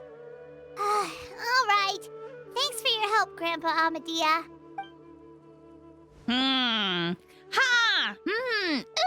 Fascinating. Definitely not right. We just talked to Grandpa Amadea about the missing villager. There's no way he could have forgotten all about him just like that. What do you think, Traveler? Could everyone's memories of the missing villager have been erased again? It's too early to say. We should check in with the others first. You're right. We should narrow down the possibilities first. Let's go ask someone else then. Okay. Didn't think of that comparison. I could be crazy, but ha! Murder Ash says hi. Hi, Ash. I hope you're doing well. Do you say anything different because this is a special world? Nope. Goodbye.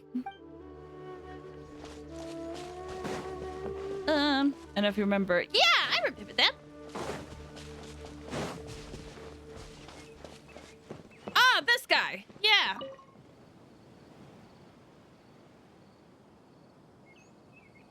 Someone's gone missing? Who? Just as expected. That guy you said a bunch of nice things about earlier? The one you always used to chat with. He's around 20 years person? Oh, I know who you're talking about. Really? You remember? There aren't many young people who've earned that kind of praise from me. If you're certain that's what I said, then there's only one person who fits the bill. No doubt about it. But why'd you say he's gone missing?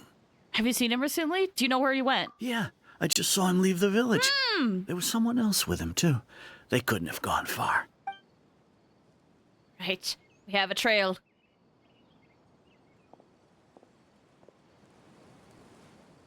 Strange. Bayram seems to remember him. And apparently he just saw him? Do you think maybe it's not that there's something wrong with people's memories, but that we've somehow returned to a time before he went missing? I don't know about... I doubt returning to the past would be that simple. Given everything Dane mentioned about disturbances with the ley lines, I'd say it's far more likely this is related to memories in some way. I need to think this carefully. What is going on? Yay! Okay, people have forgotten about the missing person. Just like what happened with Greater Lord Rukkhadevata, no one remembers him. Because there's been a change in people's memories. We've returned to a point before the disappeared student. If we really did travel back to a time before he disappeared, that could explain why the villagers said he hadn't gone missing. I don't know if it's that, though. We are presently traversing someone's memories. If this person only exists in people's memories, maybe we're in someone's memory right now. Right! Paimon totally forgot about the leyline disturbances. We're in someone else's memory. Just like how you entered your sibling's memory last time. That would also explain why we seem to be at a time before he went missing. It's a memory after all. If we really are in someone's memory, then this is our chance to find him. Right. If he's someone who only exists in people's memories, then we're finally on the same turf. But didn't Bayron just say that he saw him leave the village with someone? Where should we go look for him? Who knows how long this ley line disturbance is gonna last? We might not have that much time, and we don't even know whose memory this is. Let's go through what we know so far. Good idea. That'll help us narrow things down. We pretty much figured out that the missing villager has the ability to... implant memories into the minds of others. Right! That! Could we try to figure out more about him using what we know of his ability? Like, does it maybe leave a trace that would somehow give him away? Implanting memories into the minds of others must be an imperfect process. There's no way the new memories could perfectly blend in with the old ones. There has to be some kind of tell. Scenes from false memories will not change. All the memories seem to be set in or near Vimara village. But I'm still not sure if they're restricted to this location. Time does not pass within false memories. If time was allowed to pass within the false memories, there's a higher chance they might conflict with someone's original recollection. That would make it much harder to avoid suspicion. Welcome back, Ram! False memories are easily forgotten. There's a difference between memories that arise from lived experiences and those that are implanted into the mind. Perhaps it has something to do with time. I think this? No wonder!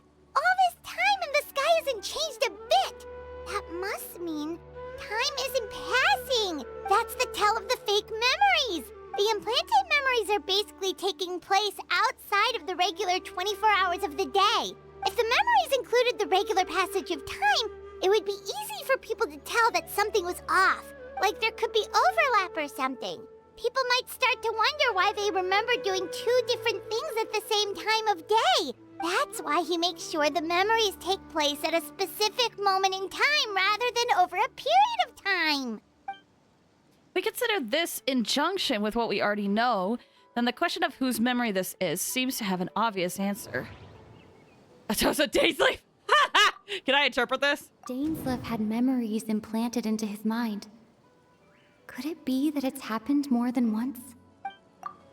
We thought Chief Amadea forgot about the missing villager, but it turns out we're at a moment in time before the village issued the commission. That's hilarious. Okay. The color of the sky coincides with the moment in time she described. Boom! Oh, right! That's exactly what Atosa described! Come to think of it, every time we talked, it always seemed to be around dusk. Just like right now. Time always passed by really slowly. Even when it felt like we'd been talking for hours, the sun would still be at the same position in the sky. Yep, that has to be it. This is definitely Atosa's memory. Let's go to the tree. Yeah, that's where they'll be. Ooh, we get to see the missing person. Okay, time to head back. This way. Go! Go, go, go, go, go. I am excited to see who this is. There's no rush. I heard an NPC as we're running. There's no rush. No! All the rush! I want to see who this is! Hello? There's the tree. Oh, is that them? So much bright clothing. So, you see, Granny Jahiet was a mercenary when she was younger. She just talks like that out of habit. She's not trying to scare the children on purpose. I know it's not the name, but this name reminds me of Jet. I know it's not the same, but... Oh, there I go again. Always talking about my own things. Do you maybe have anything you want to share? It's okay if you don't. You could also just talk about what you think of me? Hold the phone. Hold the phone. What is this? Hello? What is this? What is this? Hold on. I might be misremembering. But let me keep going. Also, this definitely looks like Conria. Oh, I think you're an incredibly strong and thoughtful young woman. Also, that hair, dang. You'll meet many amazing people and live a very happy life. You won't miss someone like me. Huh? Are those your friends over there? Also, his eyes. Totally Conrad. This! Why does... See, this feels familiar, but I thought it was a different color! In my memory. We finally found him, but why does he look kind of familiar?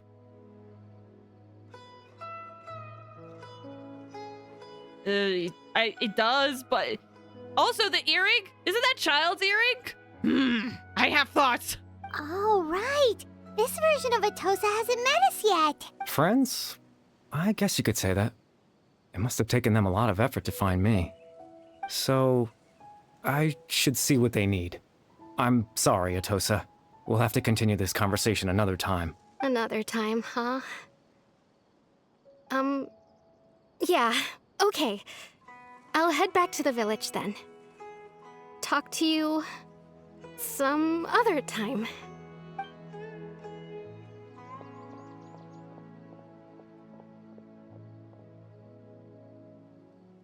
Hey, bud. It's nice to see you, Traveler. Hi. I believe this is the first time we've met. You're... Is it? Factoring in the memories, the Abyss Order, the Loom of Fate, and everything else, I need to think of the one person that can connect all of this together. Holy crap! Hold on, I want to see what the others are, but... The founder of the Abyss Order. The man who broke the curse of immortality. Definitely not that one, but... Dane's brother. One of the 5 sinners of Conria. The one who stole the power of the Abyss. Born into abject sorrow, he shall now become the Loom of Fate. Oh my gosh, oh my gosh, oh my gosh, oh my gosh. Is it? You're... Caribert Alberich.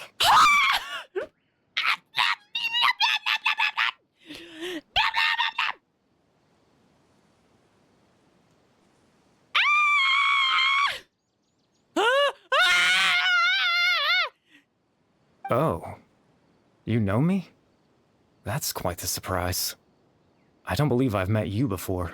How about that? Oh, I see. It was the memory, wasn't it? Your sibling's memory.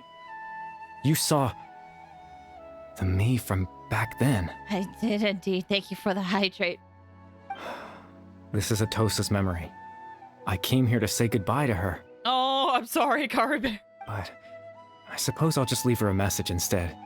Come, let's find somewhere else to talk. Ah!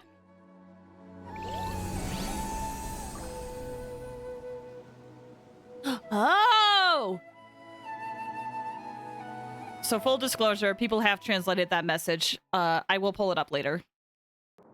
If it's what I think it is.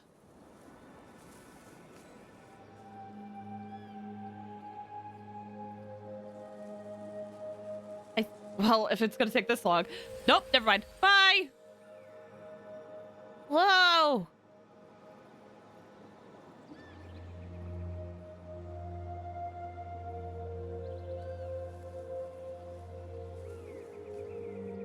This place is gorgeous.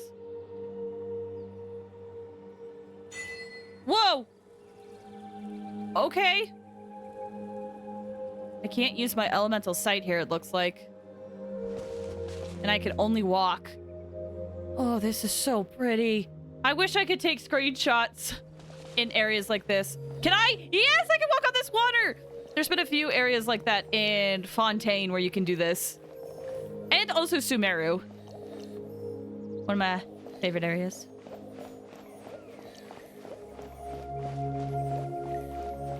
Wow. Hold on. Sorry, I just want to like... I know I probably will never be able to come back here, so I'm just kind of looking around and trying to make a good memory of it, I guess. This place is so pretty, dude. Reminds me of the cryptid Sumeru. Oh, like the oh, I forget what it's called, but the lake that never moves. Can I check out? Oh my gosh. I know we'll probably go up there, but... Ooh. Okay. Don't get ahead of myself. Yeah, under the storm. I agree. Fur bear.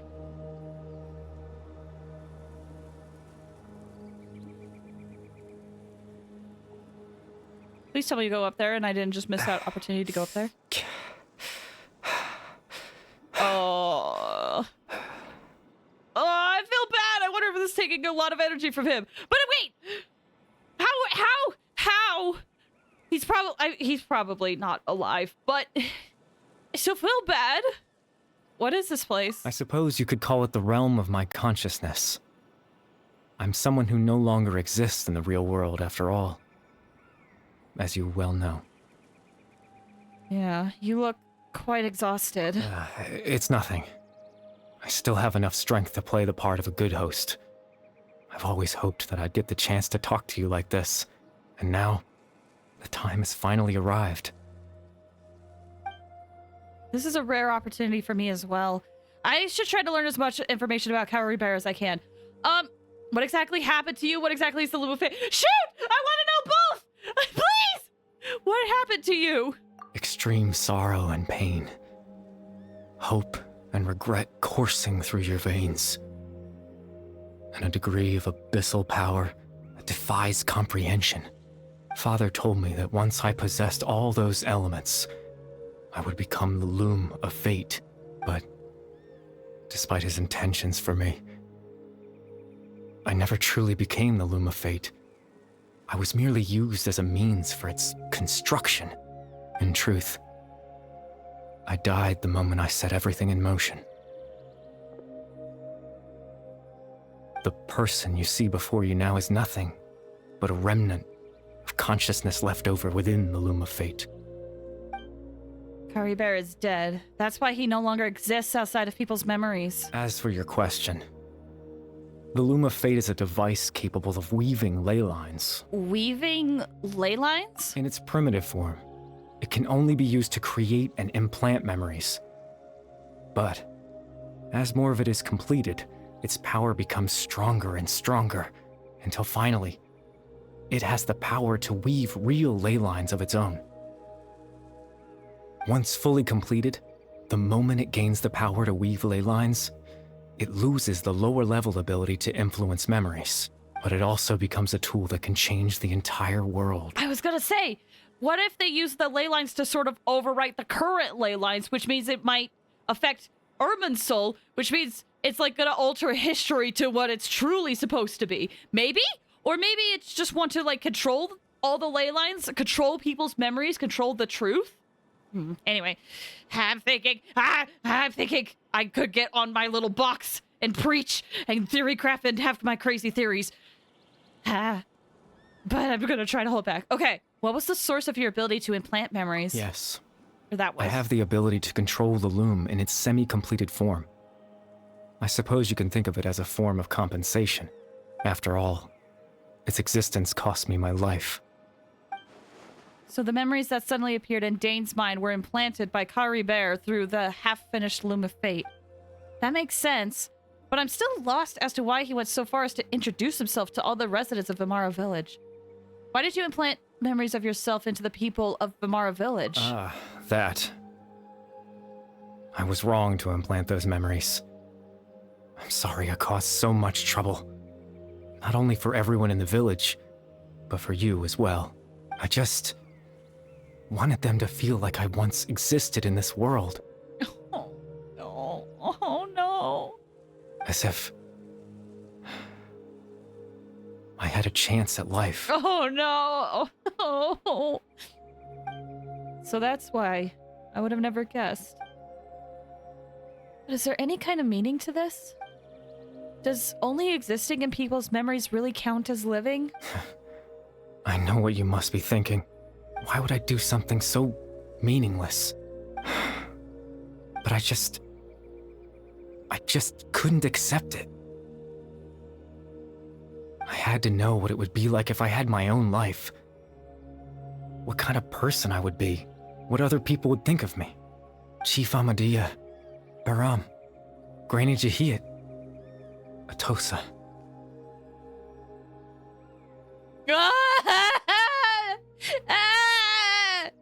Welcome back. What would it be like if I could live alongside them? No cataclysm, no curse. Just a quiet life in a peaceful village. I was curious, so I selfishly tried to have my own life. Oh, the tree! Even if that meant piecing together the version of myself that could have been. One memory at a time. I know it sounds stupid. After all, my life ended a long time ago. Any chance at living was stripped away from me when I was 8 years old. My consciousness left to mature in an illusory world of nothingness. Even the form you see before you was nothing but an invention based on my father's appearance. An imagined version of what I would look like if I had the chance to grow up. In the end, this all stems from the tragedy that occurred in Conria back then. You know, everyone is looking for you. I know. But there's nothing I can do to make them find me.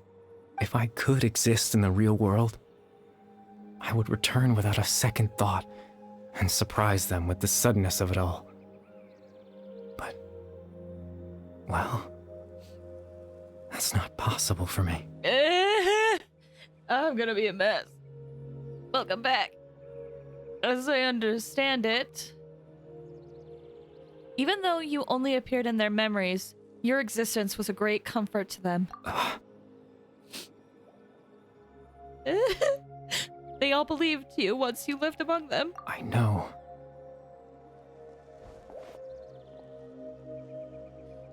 Well, now that I found you, let's continue this conversation some other time. Dane still might need my help. There's not gonna be another time, though.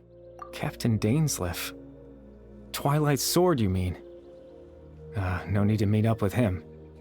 Things should already be settled on his end. Settled? What do you mean? Wait! Exactly. As someone who could only exist in people's memories, the fact that I'm able to talk to you in my consciousness like this can only mean one thing. What do you mean? The Loom of Fate has already been completed. Well, shoot!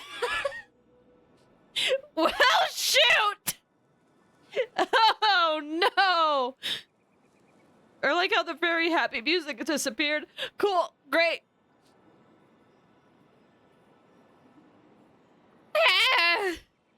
The Loom of Fate is already complete?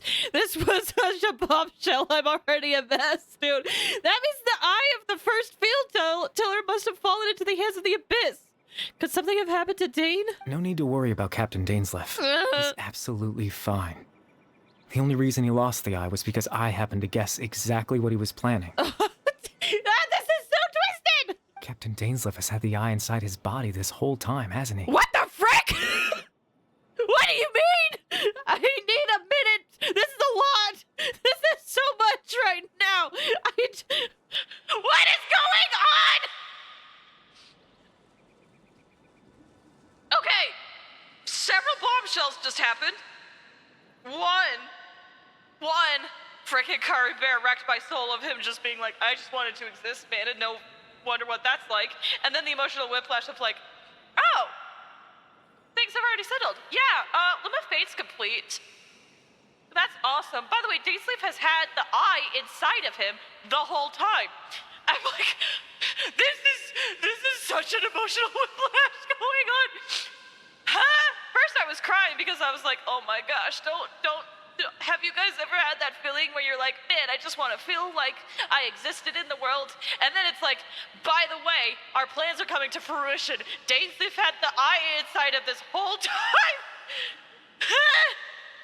His plan was to lure the Abyss Order to a false location, capitalizing on their pursuit of the eye in order to have the chance to confront the prince. Now our traveler's learning about our sibling. He would then hand the eye to you and tell you to take it away from that location. Hand the eye to me, but he didn't do that. That way, Captain Dainsleif could accomplish his own goal and ensure the safety of the eye all at once. A very thorough plan. But he never handed me the eye. That's right. Because in his mind, he had given it to you already. Oh. Does that mean he gave Dana a false memory? You made him think that! When? Before you two entered that false location. Was that the... No, I didn't intend to leave it on! Ah! Traveler, wait. Hmm?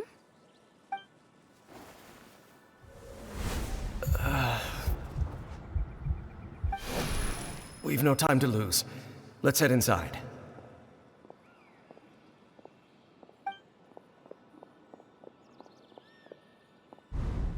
So when Dane froze up back there, it's because a false memory was being implanted in his mind.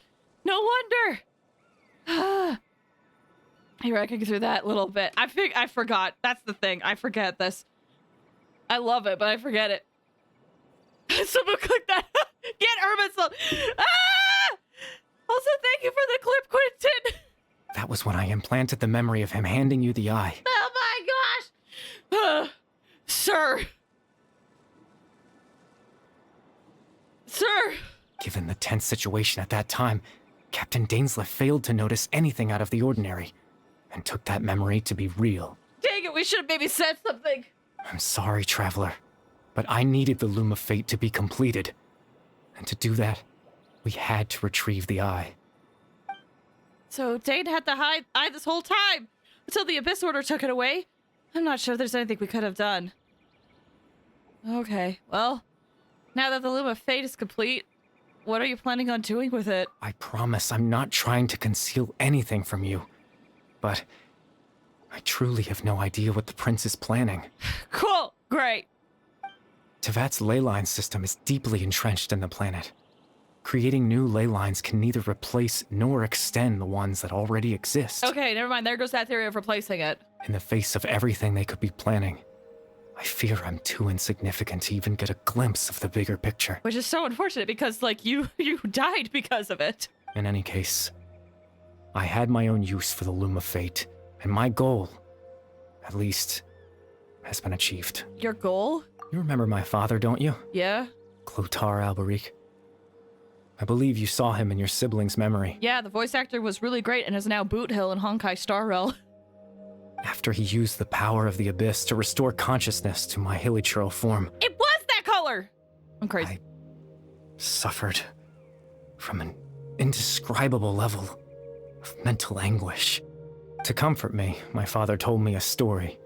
That this was a fairy tale world where I had to take on the form of a little monster. That story managed to dispel my fears. Even if just for a moment. My goal was simple. To use the Loom of Fate in its near-completed form, when its ability to create memories was at its strongest. to implant a specific memory into the minds of the Hilichurls.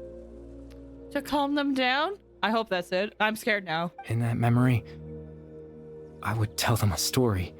Oh. Just like my father did for me. It was a story of fairy tales and love. But more than anything, it was the story of us. Oh.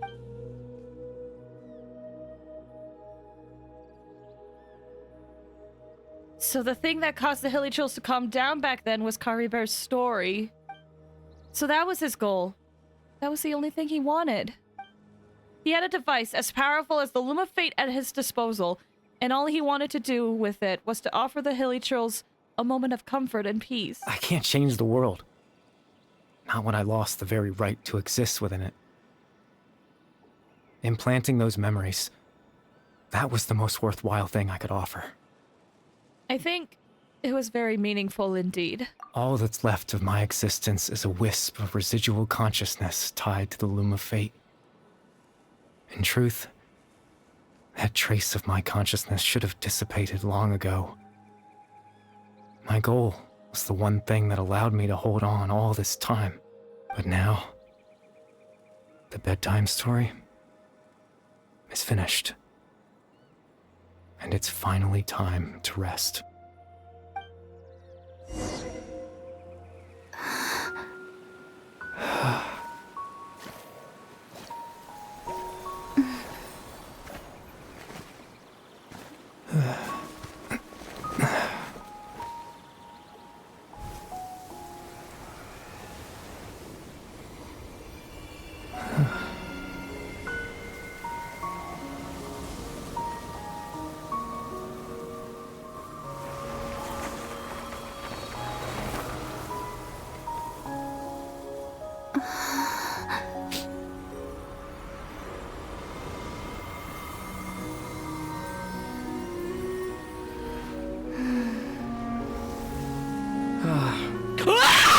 Looks like I was too late to see Kari Bear one last time.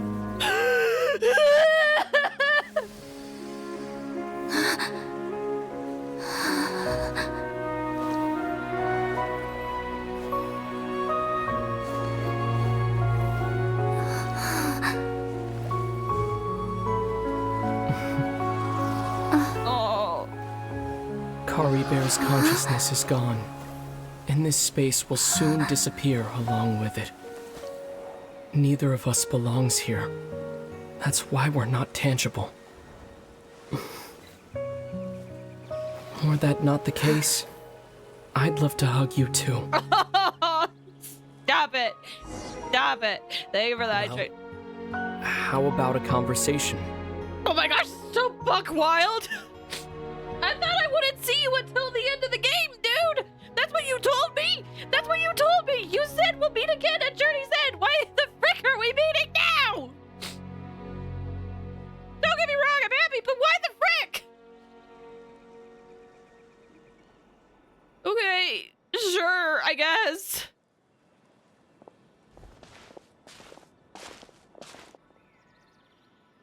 The chance to just stop and talk like this is certainly not easy to come by. Wouldn't you agree?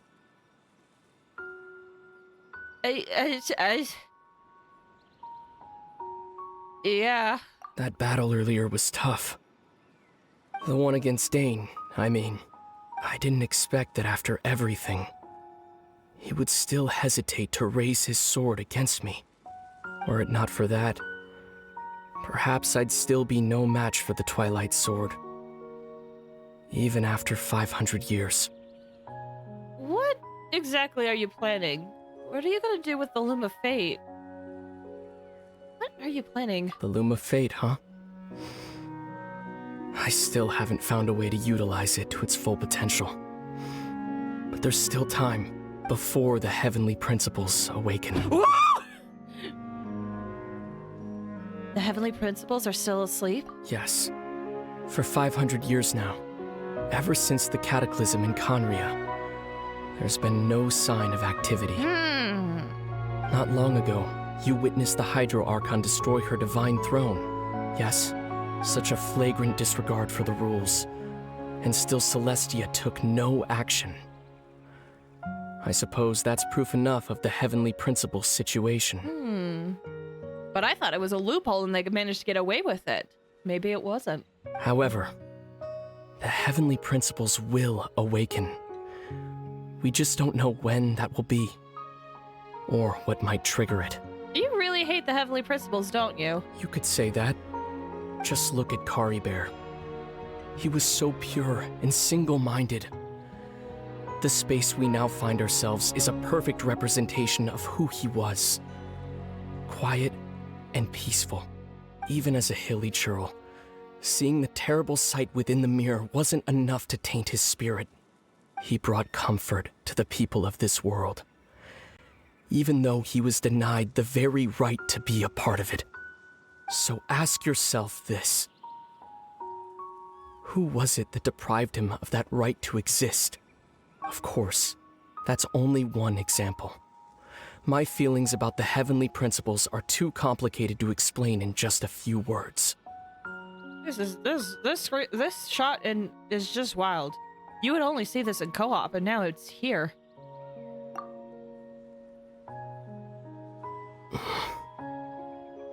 Lumine? Can I just say... Wait. Actually, I know what they're gonna say. I saw screenshots.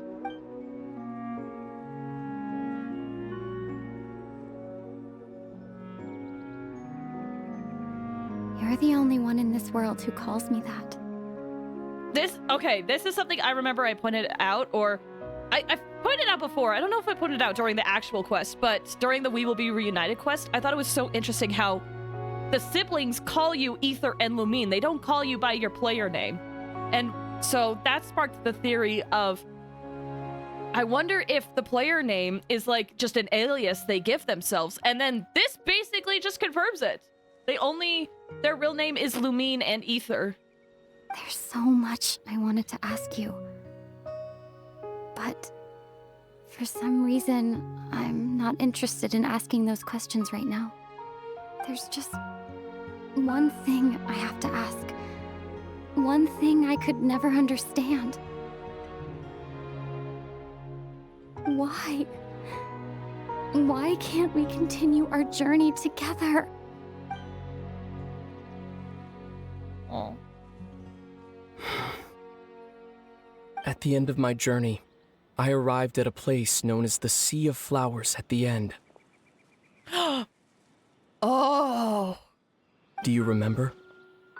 A long time ago, when we traveled between worlds together, you told me you wanted to find a place in the universe where that one flower was in full bloom. To have a place like that suddenly appear before me? Well, would you think of that as a coincidence? You mean? I miss you too, Lumine.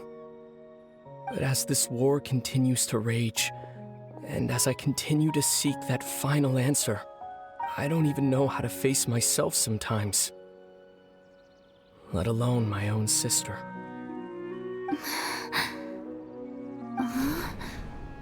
What's going on? Oh, I guess it's time to say goodbye. This space has lost its tether. I doubt it'll be able to exist much longer. In fact, aside from our ability to physically interact with each other, there's something else you should know about this space. With Kari Bear gone, we won't be able to remember anything that happened here. Oh, of course! Everything in this space will be wiped from existence, including all memory of our reunion. You're only telling me this now?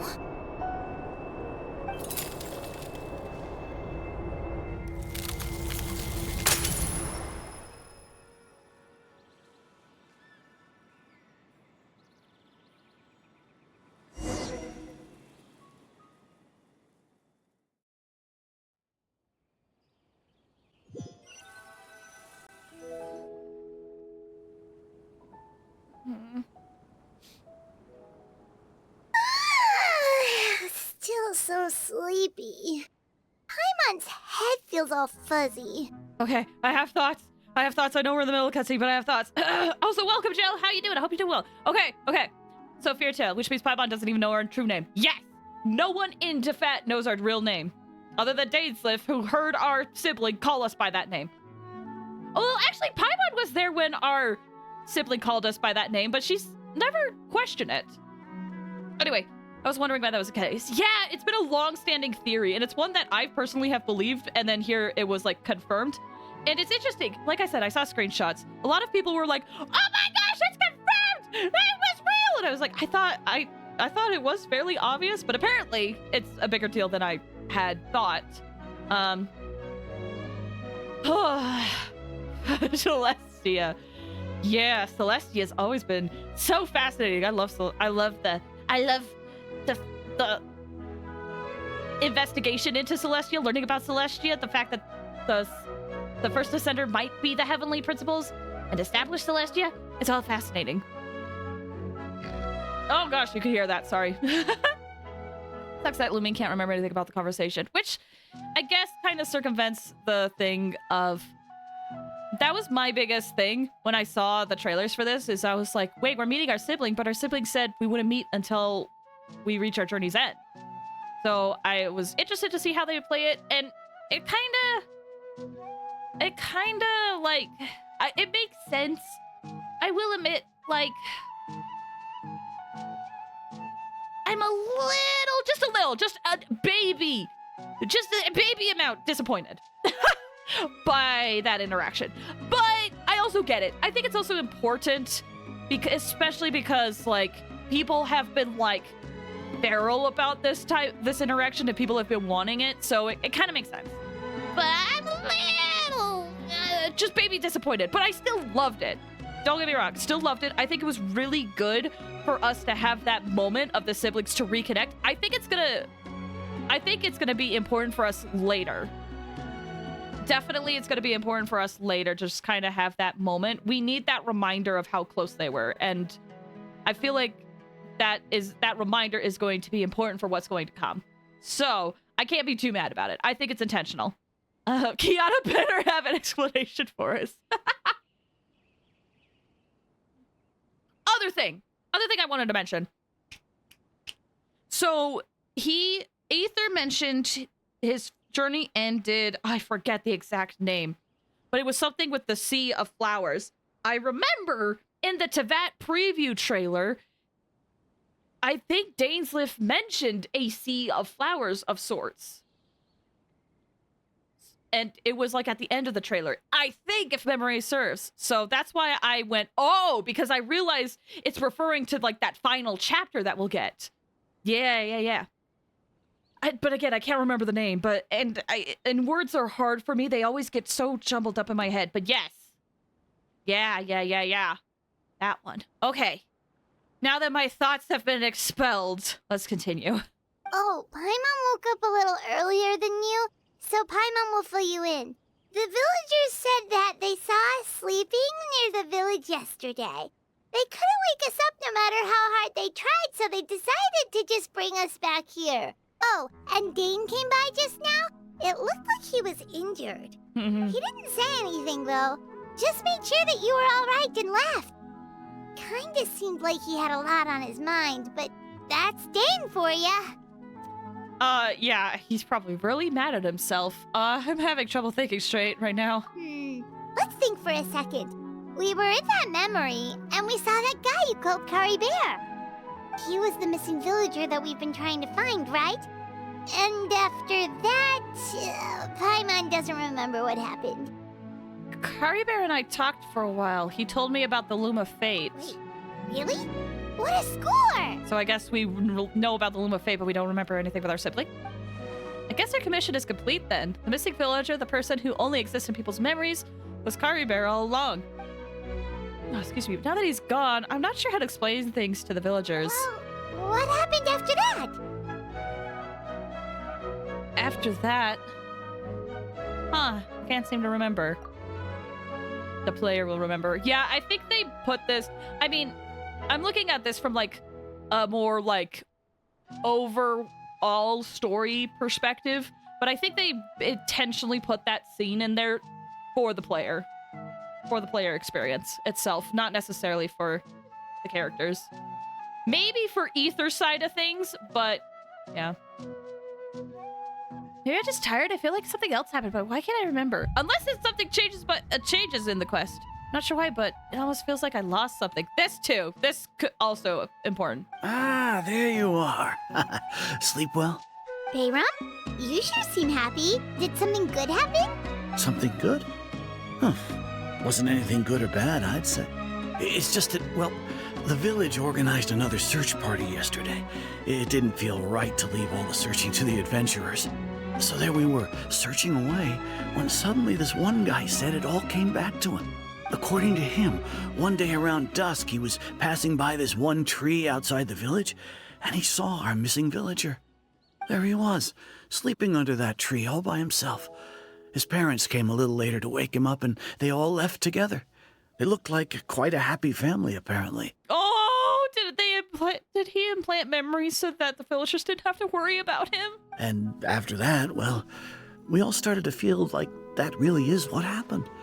Kind of strange that we forgot all about it for so long. So that's how Kari Bear said his goodbyes. That was the last memory he gave them. Oh, and we also remembered his name, Kari Bear. Now, that's not a name you hear every day. Would have been helpful if we remembered it sooner. Make sure you remember it this time.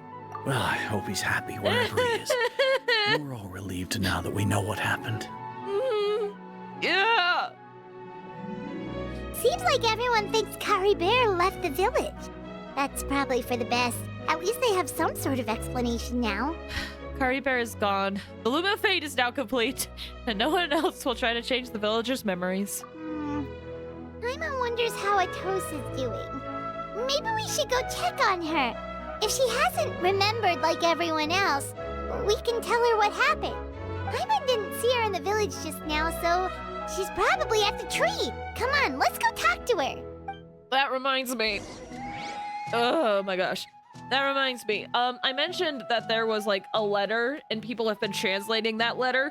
I don't know if they're going to talk about it in the quest, so I'm going to talk about it here. Let me find it. I bookmarked it. Yeah. Wait. So the letter that they got, hold on, let me switch to Traveler. The letter that Kari Bear left said, "Farewell, Atosa. I apologize for making you know me unwillingly. Still, I don't wish you to forget me." Something to that effect. Anyway, there's that. Let's go check out Atosa, I guess.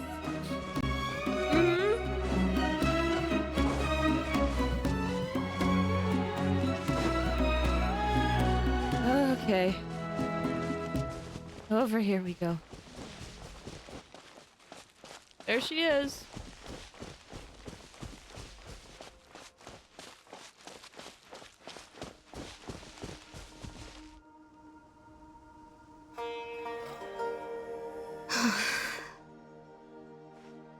Hey, Atosa, how's it going? Oh, it's you two. I was just about to go looking for you. I wanted to thank you. I was part of the search party, so I remember what happened to Kari Bear now. Honestly, I just can't believe I forgot something so important. Maybe he wanted you to forget. I'm sure he wouldn't want you to forget him. It's funny, but I have this feeling he told me the same thing. I just can't seem to remember when. I guess it doesn't really matter anyway. Life is made up of a series of memories. As long as I hold on to our time together, he'll always be a part of my life. I'm just happy I got to meet him. So, who cares what happens in the future, right? I was gonna say, that sounds like some coping.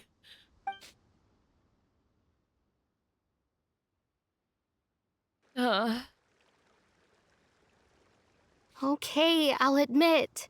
I'm just putting on a brave face. I was dumped, wasn't I? Dumped? No! Girl, it's so much more complicated than that. I'm so sorry. But I feel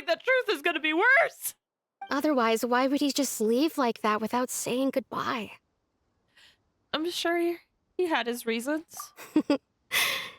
You don't need to comfort me. I'll be okay. It's just like Kari Bear said. It's the things we overcome that make life more precious. And you know, if he has a heart, maybe he'll come back and see me one day. Yeah. Anyway, thanks for all your hard work, you two. I promised I'd help Granny Jahiet with something, so I should head back. Goodbye. Well, that should be it, right? Everyone's lives can go back to normal now. I wish we could talk to Daneslip and see how he's doing, but I'm pretty sure he doesn't want to talk to anyone right now. Oh, right. Weren't you about to tell Paimon what happened after your conversation with Kari Bear? Right. What was it that happened? I can't remember. It feels like there's something in my pocket. A picture? Where'd that come from? Let Paimon see. A picture? Shut up!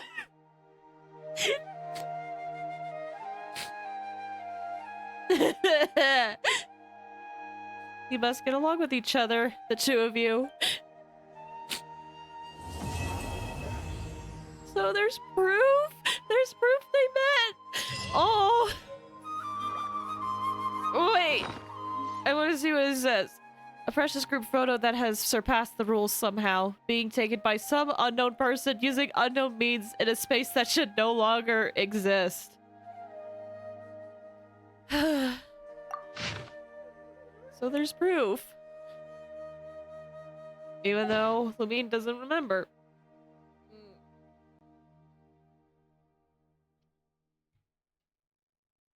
Oh my gosh. And I can see why everyone was saying that quest was good. Hold on, you can hear it. I need to go blow my nose. Hang tight, guys.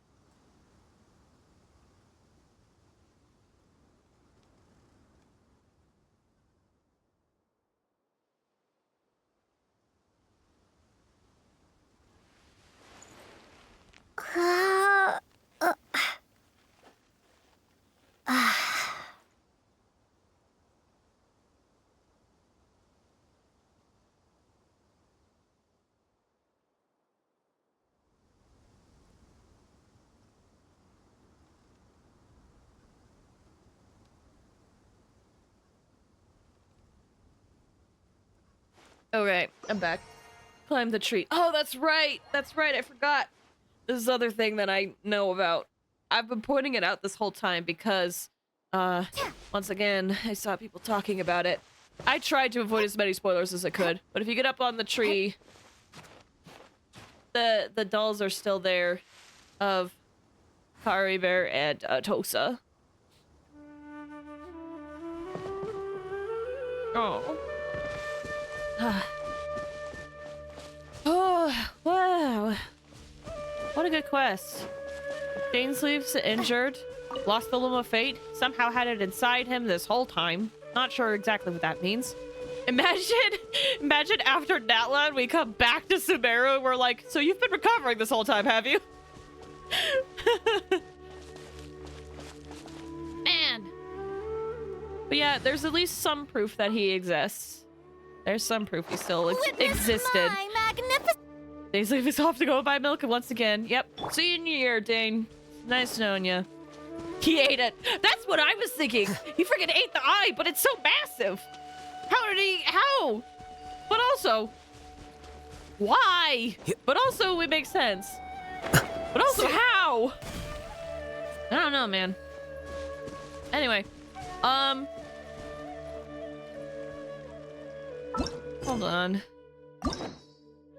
How many endings do I have to do with Lynette's quest? Don't forget your standard witch pole. Oh my gosh, you're right. I totally did forget.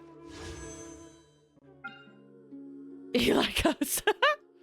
Oh, I'm so close. Oh, I'm so close. Hold on. How close? I don't think I'll be able to get to standard wishes. I was kind of hoping so that I can make it 20, but I guess not. Ever wonder how we store up to 1.5 artifacts? Or like how we used to? I hit my max regularly, to be honest. I only recently cleared out my artifacts. Okay. Standard pit banner wish pull. Let's do it. My pity is... Let me check my records. It's like 14. Oh, that's not a lot. Here we go. Let's see what 4-star. I swear if it's a Toma, after all this time, if I get another Toma...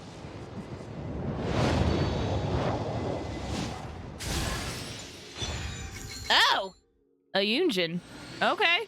I think I already have her C6. That's probably all we're getting. Unless someone wants to be nice and come at the end of this 10 pull. Oh, official! Well, I have a little bit more, I guess. 2 5-stars and 1 10 pull. That's not bad. Cool. All right. You know what? Okay. I know it's like... It's gonna be like a drastic change of pace, but I think I do want to do some more of Lynette's Hangouts. I have at least like another like 30 to 50 minutes left before I probably want to head out. So might as well do another one. Hopefully it won't take too long, but yeah. If you're just here for the Archon quest, I understand. But I want to try to get as many endings as I can. I still got some time, so... I'm not sure how long it is. I might regret this decision later, but part of me also just needs, like, a breather after that, you know? Yeah, I'm hoping I can get another ending done, but we'll see. That's my goal. I want to get at least one more ending. The closer I can get to having almost all of like the character quests and hangouts quests done before not long, the better. Oh, no worries. I understand, Studio. Thank you so much for stopping by. I appreciate it. Thank you. Okay, we've seen some of this dialogue before, so I am going to skip it. Man, this is such a change of pace where we're like intense lore drop hanging out with Lynette. Like that. Oh, right, the skip button, the beautiful skip button that'll save me time. Clearly, there's some design flaws to Let's see. Oh my gosh, my eyes hurt so bad.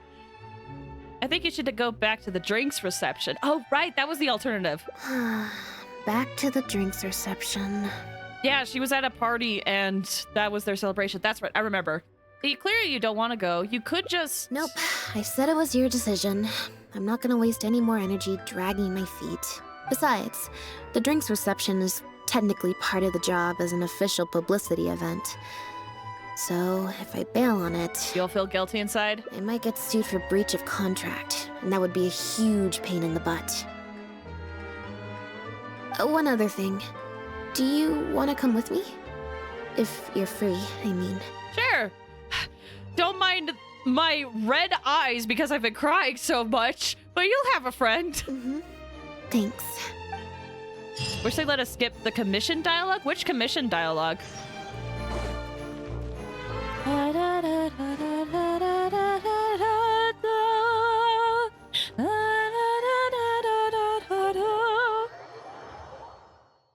Daily commission. But the quests are always different. Do you mean all of the commission quests? There you are, Lynette! Where did you disappear to? Leone and I have been looking everywhere for you.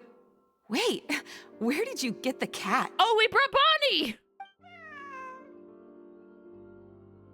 That's an interesting thing of bringing Bonnie here, given what we know from the other routes. I found her outside. Do either of you happen to recognize her? I don't think so. Could belong to one of the guests, I suppose. Fair enough. It was a long shot. So sorry we couldn't help you, Lynette. Don't worry. We'll ask around for you. Leone's probably just being forgetful. Maybe you could leave her with us. We'll take her to the reception desk and see if they know anything. And if not, we'll just keep looking. Sure. I would help, but I'm a little preoccupied. Sorry to dump this on you. It's no trouble at all. We're happy to help however we can. Also, if it's no trouble, I mean, could we maybe get an autograph? And maybe a photo too? Oh, I'm sorry, girl. Leone, you can't spring that on her now. Not while she's working. At least wait until the event's finished. One last thing, Lynette. Director Mary is looking for you. We'll take the cat to the front desk now. See you later. Oh, bye, Bonnie, I guess. You're so popular. I'm not usually required at these kinds of events, so I don't even have an event mode. Alright, guess I better go see the director. You're so relatable, Lynette. I love you. Spectacular choreography, a masterpiece of mise en scène, and the performance, oh my, groundbreaking, dripping with je ne sais quoi. My congratulations on another magnificent show, sir. Yes, I, for one, was particularly captivated by the clearly allegorical narrative undertones. The Lost Puppet shines a spotlight on the impact of technological advances in our modern society, particularly as they relate to changing modes of emotional expression and the challenge of mutual intelligibility. I can see why Lynette didn't want to come here. Such a pioneering work, so far ahead of its time. A tour de force of avant-garde theater. I can already see the headlines of tomorrow's newspapers. They will certainly be singing your praise, Director Mariyu. But it was a group effort, of course. To convey emotions in a silent show with no facial expressions, the entire cast had to go above and beyond. Everyone truly outdid themselves. Speaking of the cast, Jillian, another strong performance from you in Director Mariyu's latest show, as of course we've all come to expect from your numerous successful collaborations to date. That's quite an overstatement. I've only ever played supporting roles. On that point, you stated a few months ago in an interview that you were looking to secure a leading role in your next show. What led you to the decision to stay in a supporting role this time around? We had a discussion about this, and while Lynette hadn't previously performed in an acting role, we were blown away by her talent, and she was a perfect fit for this character. Quite simply, this was the role she was born to play. I don't know about that. Exactly. I was honored to share the stage with her. Lynette worked extremely hard in all of the rehearsals, and she's an incredibly talented actress. There she is. Oh, Lynette's back! Hey, Lynette, where have you been? Were you in standby mode? Some reports say you switched to that state to recharge after a show. Ah, method acting, of course. Such a compelling portrayal of a mechanical puppet could only be achieved by an actor who lives and breathes their role even while offstage. The Lost Puppet had no words from the actors, Lynette. Oh, no words. Okay. Those seemingly stilted movements were in fact an inspired portrayal of the character. The ostensibly bad acting, in reality, was the product of supreme acting skill. I went outside and there was this cat there, so I played with the cat for a bit. A cat? We've long heard that you are a kind soul, as well as an incredible actress. No wonder your debut performance has garnered such popularity. Lynette dies from cringe. Yeah, the longer I'm here, the longer I'm like, this is a lot. This is a lot to process. I see why you wanted to play with a cat instead. This show looks on track to break box office records for avant-garde theater. Lynette, any words for the fans? Not really, no.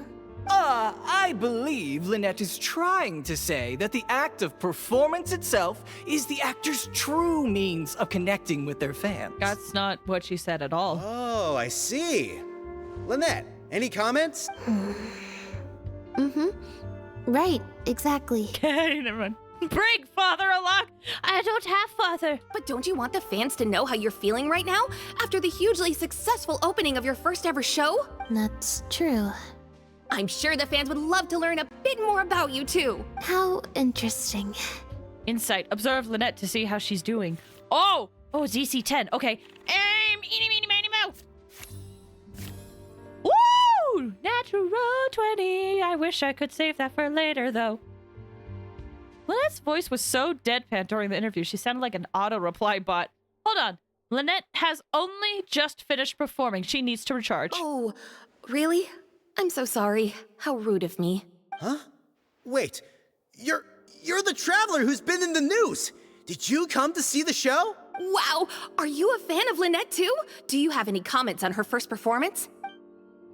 You and Lynette struggle to keep up as you both inundated with questions. At long last, the crowd eventually dissipates. I love that this is Genshin D&D. Right? It's such a fun little mechanic. I'm sure it was very frustrating for others, though. But because of the RNG aspect. But it's kind of fun. Are you alright? Yeah, it's just... Turns out, even with you here to share the load, I can't cope with this stuff, even in Tea Party mode. Tea Party mode? It's a power-saving mode for participating in conversation at tea parties. Normally, I can get through an entire conversation just with, oh, that's true, and how interesting. Yeah. I noticed that she went like, that's true, later. Or earlier. 5 times! Exactly. I'm so sorry it could happen to you, Quentin. But at a tea party, I'm not normally subjected to a constant stream of questions. The energy consumption of that interview just now was 3 times as much as the average tea party. It's a big adjustment. Give it time. I think I'd rather pray that I never have to do it again. True, but... You know, unfortunately, in these situations, doing it again will help you exercise that muscle, which sucks, but Lynette, it is what it is. Director Mariu would like you to join the group photo to commemorate the successful opening of the show. A group photo? It's just the members of the troupe, along with Maloney and Corentin. Everyone's waiting for you. Alright then. See you in a minute. Good luck. Okay, they go to the group photo. 3, 2, 1, smile. My thanks to each and every one of you here for your help in making The Lost Puppet a success. The group photo is already being printed as I speak. You can collect your copy from the first floor after the drinks reception concludes. May it serve as a reminder of this fabulous performance every time you see it. Mariu! Get over here. Let's have another drink. There's a few things I need you to glance over for me. Wait, that means the reception still isn't over? I thought the group photo was the final hurdle. Well, at least there's no more people hounding me with questions. I just need to find somewhere to switch to standby mode, and the time will fly by. I hope. Well, I was gonna say, we just had a quest where someone was like, you know when you're relaxing and time feels like it was slower? Good luck. Lynette and Kokomi would be friends? Oh, 100%. I could absolutely see them be friends. Oh my gosh, I have Alhaitham. Look at him. Look at this. Look at this absolute nerd. I love him so much. Anyway. Groups of people. Look at this reception. It's so busy and lively. Wow. Fantastic. So, whoa, what? Farina? I didn't think we see Farina in a hangout. Hotel de Bour's Ile Flottante is as wonderfully sweet as ever. You managed to get an invite to the drinks reception too? Traveler? Lynette? Oh, wait, hold on. What do you mean, managed to get an invite? I'm an expert in the dramatic arts. Of course I was invited. Naturally, people wanted to hear my comments on the emerging art form that is the masked mime show. So then, what did you drink? Or what did you think? What did you drink? What is your drink of choice, but what did you think of? Remarkable, and a very worthwhile artistic endeavor. Exploring a character with no lines or facial expressions who can only communicate how they feel through their movement. Your performance was beyond anything I could have imagined, Lynette. Clearly, this was a very suitable role for you indeed. Basically, I think I'd give it a positive review overall, just not as gushing as the crowd downstairs. So, you thought they were pretty over the top too? In fairness, it's normal to bring along some vocal supporters for publicity when a new show opens. But still, this was something else. Oh. Then again, I'm no specialist in avant-garde theater. Maybe I'm just not well acquainted with their review criteria. Or maybe it's because I came to the show with some preconceived expectations. I did happen to see the original draft of Mariu's script a while back. What original draft? Oh? He didn't show it to you? It must have been a few months ago. He came to me to get some advice from an experienced performer's perspective, and then asked if I could write a few reviews of his new play. I had a lot on my plate at the time, so I had to turn him down. I only skimmed a few sections, but they seemed quite different from the final version. I can't say I remember the plot, but I don't know. The protagonist just seemed more complex, I guess, especially in the last two scenes. Still a mechanical puppet on the outside, of course, but she seemed to have more emotional depth on the inside. Emotional depth?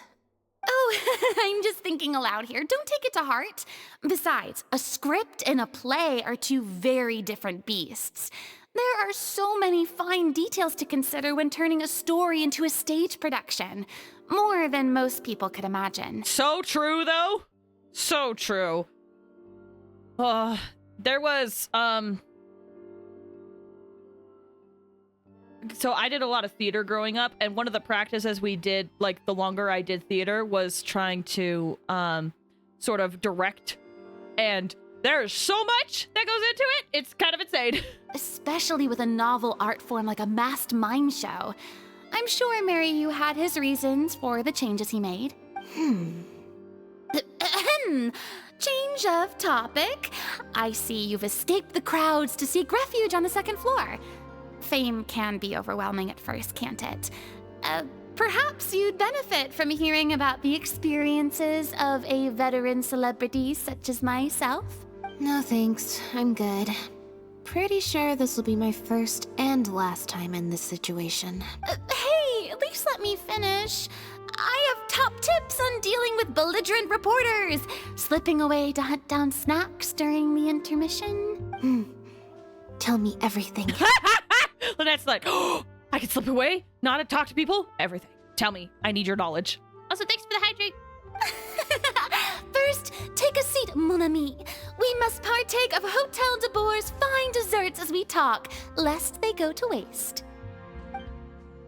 If you enjoyed delectable treats, add the reception close for you to excuse us yourself and leaves. Educational. Educational isn't the word I'd use. They didn't mention acting once in the whole conversation. I expect most of the people downstairs have left by now. Time to grab my copy of the group photo and get home. Okay. Down we go. Okay, where is it? Over here, it looks like. The photo must be in this envelope right here. It's finally over. Thank you for sticking around for so long. If it wasn't for you, I don't know how I would have standby moded my way through the last few hours. Any normal person would find an event that's like this stressful. But enough to warrant Lynette leaving halfway through. When you left the event midway, what was the real reason? I mean, if you really don't want to talk about it. It's fine. It's just... It was such a minor thing. While I was on stage, there was a moment when I felt like someone was looking at me. It was only for an instant, and I didn't even see who it was. But somehow, I knew it was a look of contempt. I got a vague sense of it again during the reception. Like someone was giving me an evil stare. But I couldn't figure out who it was. You recall something regarding Lynette! Few people would manage to hide their feelings from Lynette at close range. Whoever it was, they must be a good actor. Normally, I'm used to lurking in the shadows on the stage and spying on other people. So, it was strange, feeling like I was the one being spied on this time. I mean, the answer feels pretty obvious, even without that insight check. But I am curious as to the reason why, because I don't think this person was acting alone. Could it have something to do with the original script Farina mentioned? Maybe someone's jealous of you. You did land the leading role your first show. Or someone just took a disliking to me for no real reason. That's true, that happens. Sometimes you can like one person and dislike another for equally pointless reasons. Anyway, it was just a momentary stink eye, that's all. Nothing for you to worry about. Well, if you're not worried, I'm not worried. Okay, problem solved. I'm gonna take this envelope and go home now. Oh, you heartless puppet, you ruined this work. Hand over the role of lead actress immediately. Well, what if it's actually not her? This is a threat letter! You have destroyed this work of art. Step down from the leading role at once. Based on the tone, I'd say threat letter is right. Ooh, we're getting the investigative music. I love this song so much. It reminds me of Hotel Dusk, and I love the vibes of Hotel Dusk so much.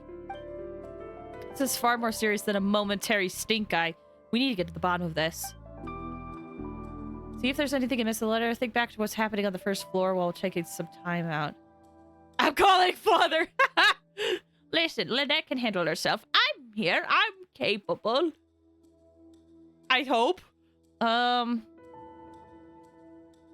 on the first floor while we were taking some time out.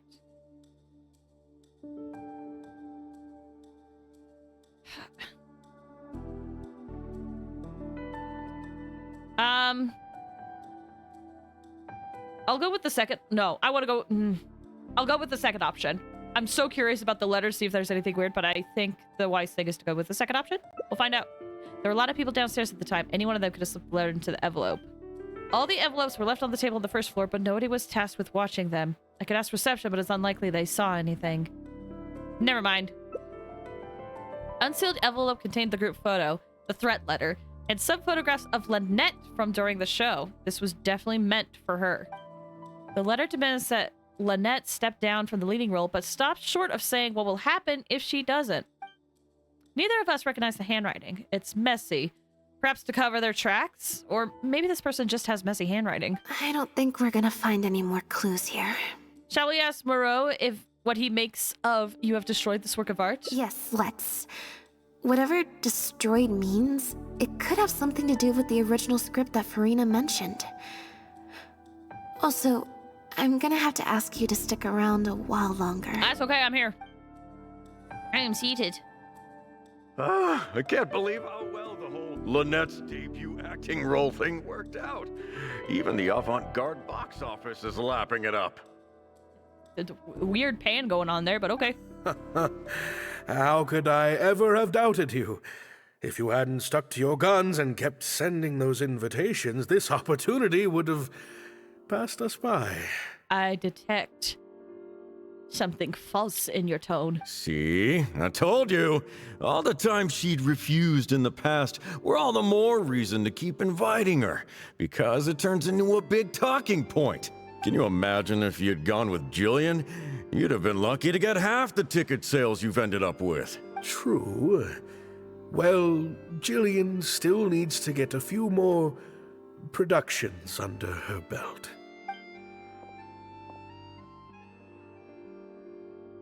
Hi. Do you have a moment, Director Mariu? Mariu, excuse me. Ah, if it isn't the star of the show! We were just talking about you. Oh, and is that the legendary Traveler with you?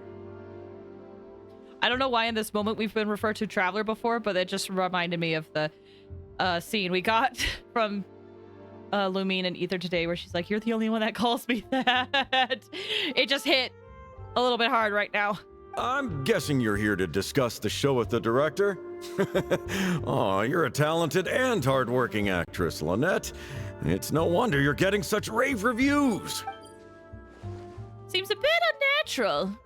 Despite his effusive words, the look in his eyes suggests he's not quite so delighted with Lynette's newfound stardom.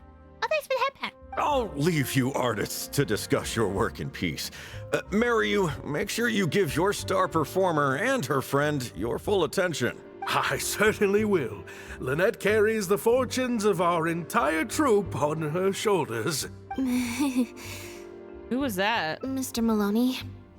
An investor or something, I think. I've never asked him. So, what can I do for the two of you?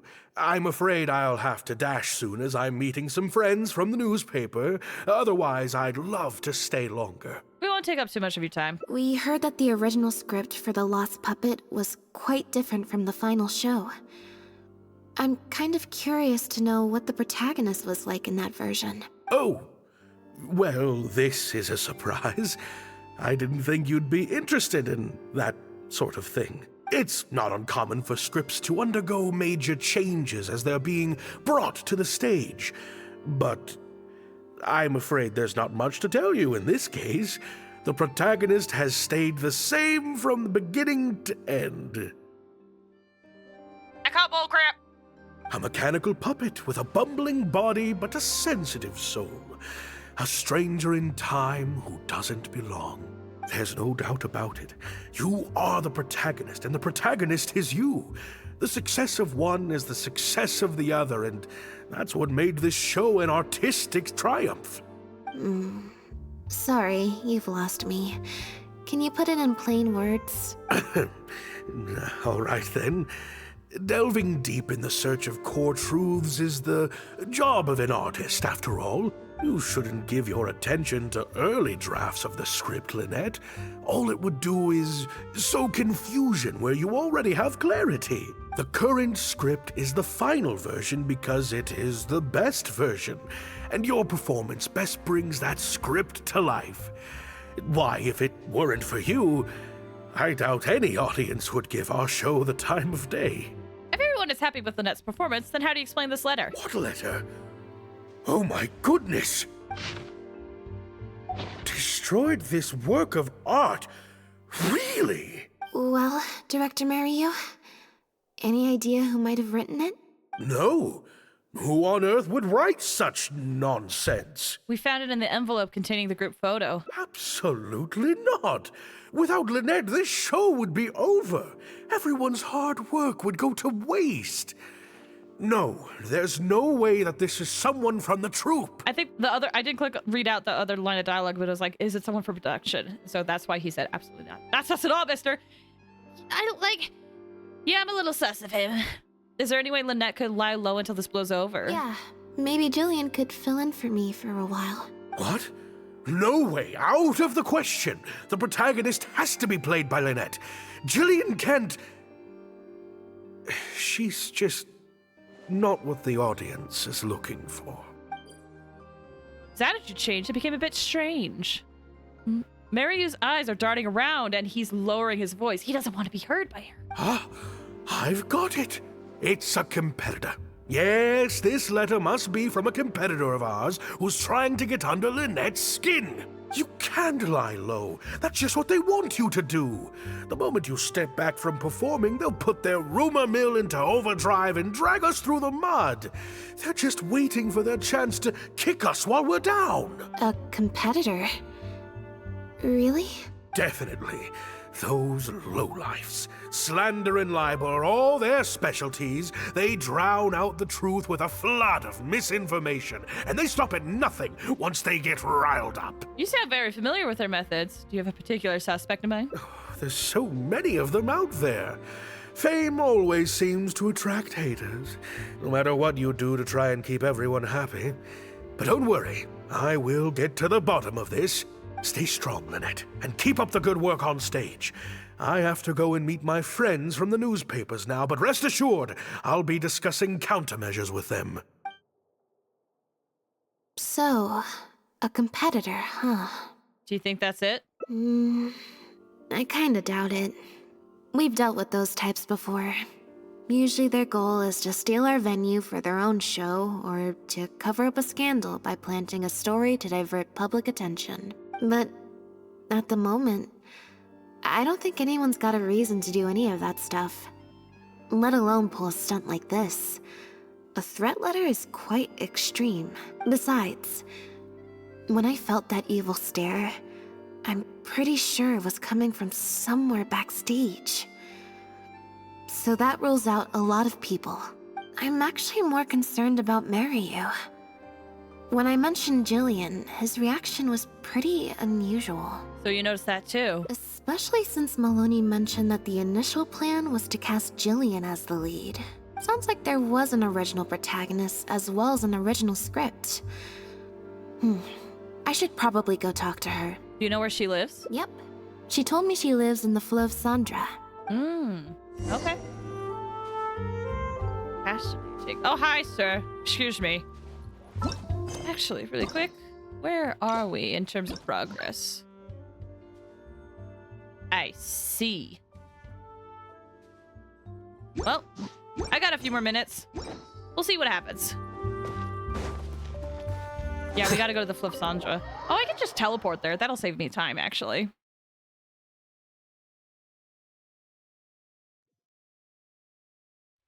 Teleport, please.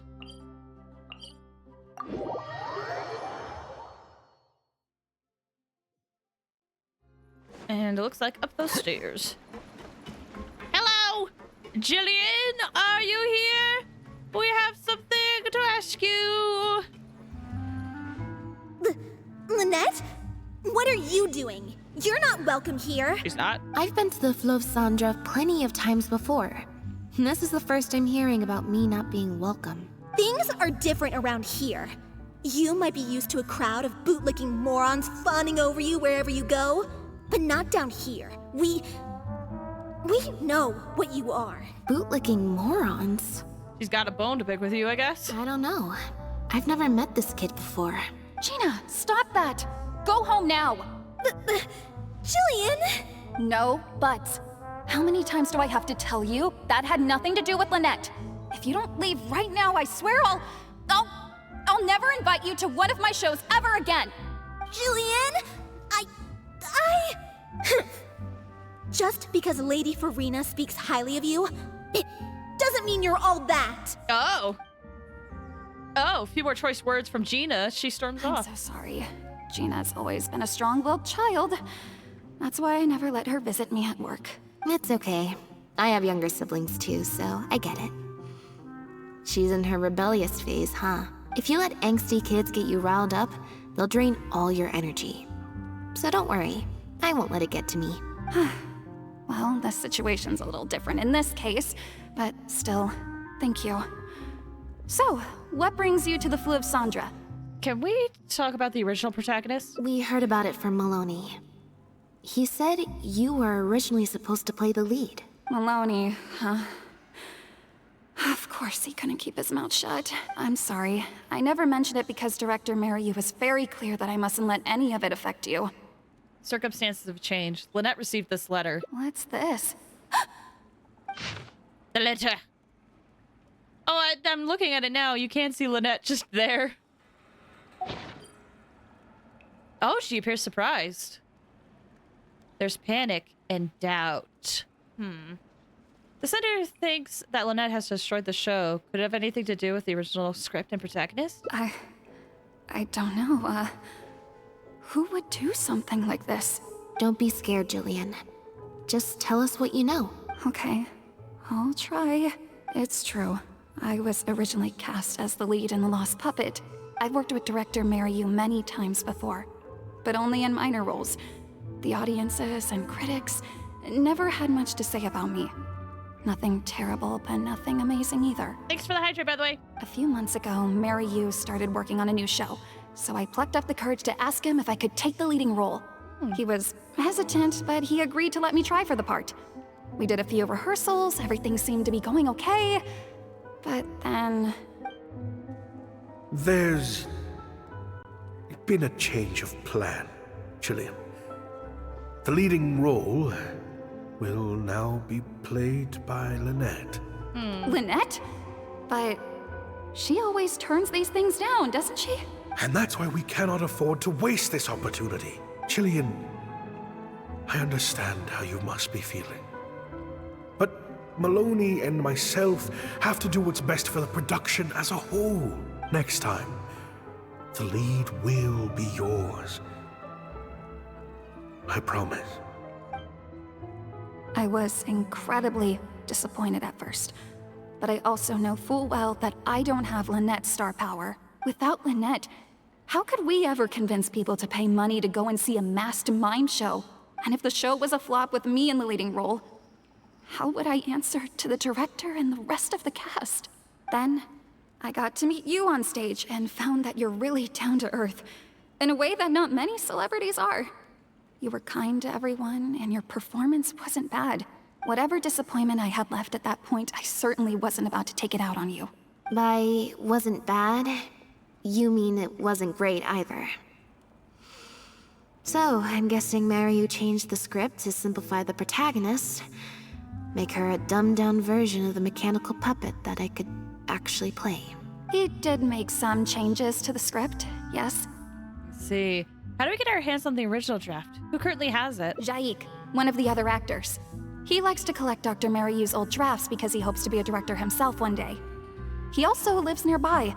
I can arrange for you to meet him at the tavern. Makes sense. I always see him talking to Maryu. Alright, see you at the tavern then. Alright, tavern time. I'm starting to doubt. I thought it was Jillian, like, 100%, but now I'm like, maybe I jumped the gun. I don't know. After waiting at the tavern for a while. Sorry to keep you waiting. Jillian brought me up to speed on the situation. I'm here to help however I can. Here, this is the script you're after. It's very rough. Looks like he was constantly editing it. That's always the way with pen and paper drafts. Even the final script is full of last-minute changes by the director. There should be a cleaner copy of the original script in here somewhere. Sorry, it's all a bit mixed up. I just grabbed the whole stack of paper since I was in a rush. No problem. Now activating search mode. I'll go through one page at a time. I like her. She's so good. I will admit, like, at first when I was like, oh, these modes are a little weird, but I've grown to just like her love it when she's just like, okay, activating a search mode or tea party mode. It's fun. Official script for The Lost Puppets details how the dancing puppet protagonist is rejected by humanity and they begin searching for the meaning of life. Oh, is it 12? Ooh, just barely. In Act 4, the protagonist loses the ability to dance due to wear and tear in her circuitry. There's a note saying, some cursory movements to get the point across will suffice. The audience's focus will be on the fancy set and extras. See. Okay. This one. No!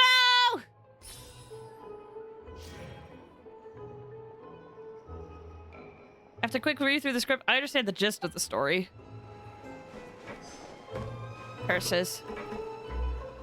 Manuscript. Maryu's script is littered with amendments. It's practically illegible. This one! Take it!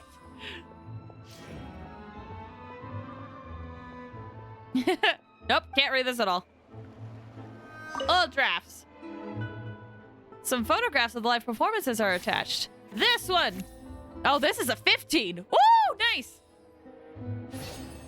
It's fine, I hope it is. Photos from recent years show some fancy venues and polished sets, but the earlier photos show much humbler venues. Cast list shows that in recent years, Maryu has collaborated with many famous celebrities, but their acting chops are disputed. Maloney is listed as an investor. I see. Investigation notes. Newspaper clippings among the notes. They're about shows of different styles. Those on the first few pages have turned yellow, which means they're quite old. Look for mentions of Maryu. Oh, I thought that was a 1. Well, either way, we failed that one. Skimming through the earlier newspaper clippings, none of the headlines mentions director Maryu. In more recent years, there are many reports praising Maryu as a forward-thinking director, one of the greatest of his era. The protagonist returns to the ruins where she began and performs a dance in honor of her deceased companions. She dances until her joints have rusted stiff and mechanical parts are falling from her body. Yep, that's not something a novice could hope to pull off after just a few months of rehearsals. Basic plot is the same. She loses the ability to dance due to wear and tear in her circuitry. But there's much more emotion behind the scene. The memory of her former companions coming to peace with her life. The simple set and solo performance means the lead actress has to carry the whole scene herself. It's a much more demanding role than in the final script. Frankly, I think that the original script is much better, and the original lead is the best fit. Jillian, shall I go tell Mariu to put you back in the leading role? What? Are you serious? But the next show is at the Opera Epiclese. It's such a huge opportunity. But not such a rare one for me, though, right? That's different. This isn't you as part of a magic duo. It's a chance to star as the main character in a show. You'll reach whole new heights of fame. Fame in small doses has its perks, but too much and I'll get overloaded. But if you play the lead, the fame will be yours, and I get to be free. Sounds like a win-win, don't you think? It'll never work. There's no way Director Mariu or Maloney would ever agree to it. The set for Act 4 would need to change, as would all the marketing materials. And that would mean asking Maloney for a lot more Mora. Changing actors at the last minute is just too risky. If anything went wrong, it could bankrupt the whole troupe. Plus, Maloney's friends have already published a ton of articles saying how this is the role that Lynette was born to play. No one else can play the protagonist now. Friends. If Lynette quit the show and I took her place, it would destroy the reputations of Maloney's friends. None of their future articles would have any credibility. If Lynette left, they'd sooner stop the whole show than let me take her place. Stop the whole show? But all the people in the troupe, months and months of everyone's hard work would all be for nothing. No wonder Marius will say anything to try to keep Lynette on board. Convincing him to replace the lead actress won't be easy. Is there any other way? Ooh, we got some pluses though. This one! Oh, that's not enough.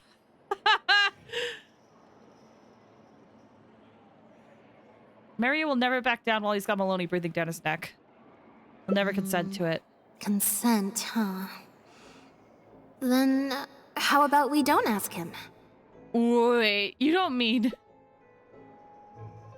Oh, are we getting left in the dark for it? He'll be forced to make a choice. You know, it's a little crazy, but it might actually work. No way. It's not worth taking such a huge risk just for a chance to be in the spotlight. Jillian, you said before, whatever disappointment I had left, I wasn't about to take out on you. In other words, that disappointment is still there, but you've kept it bottled up inside. Be honest. You still hope to play the leading role, don't you? But the thought of putting so many people out just for my sake? You think they'd be put out? That's not how I see it. Jillian, you were more dedicated than anyone during the rehearsals for the original script. We all saw how hard you worked for this role. And I think you know that unless we decide to make a stand here, the path we're on is only going to take us further and further from our dreams, all of us. So take it from me, you would not be putting us out. Not one bit. Whether the plan succeeds is up to you. You guys...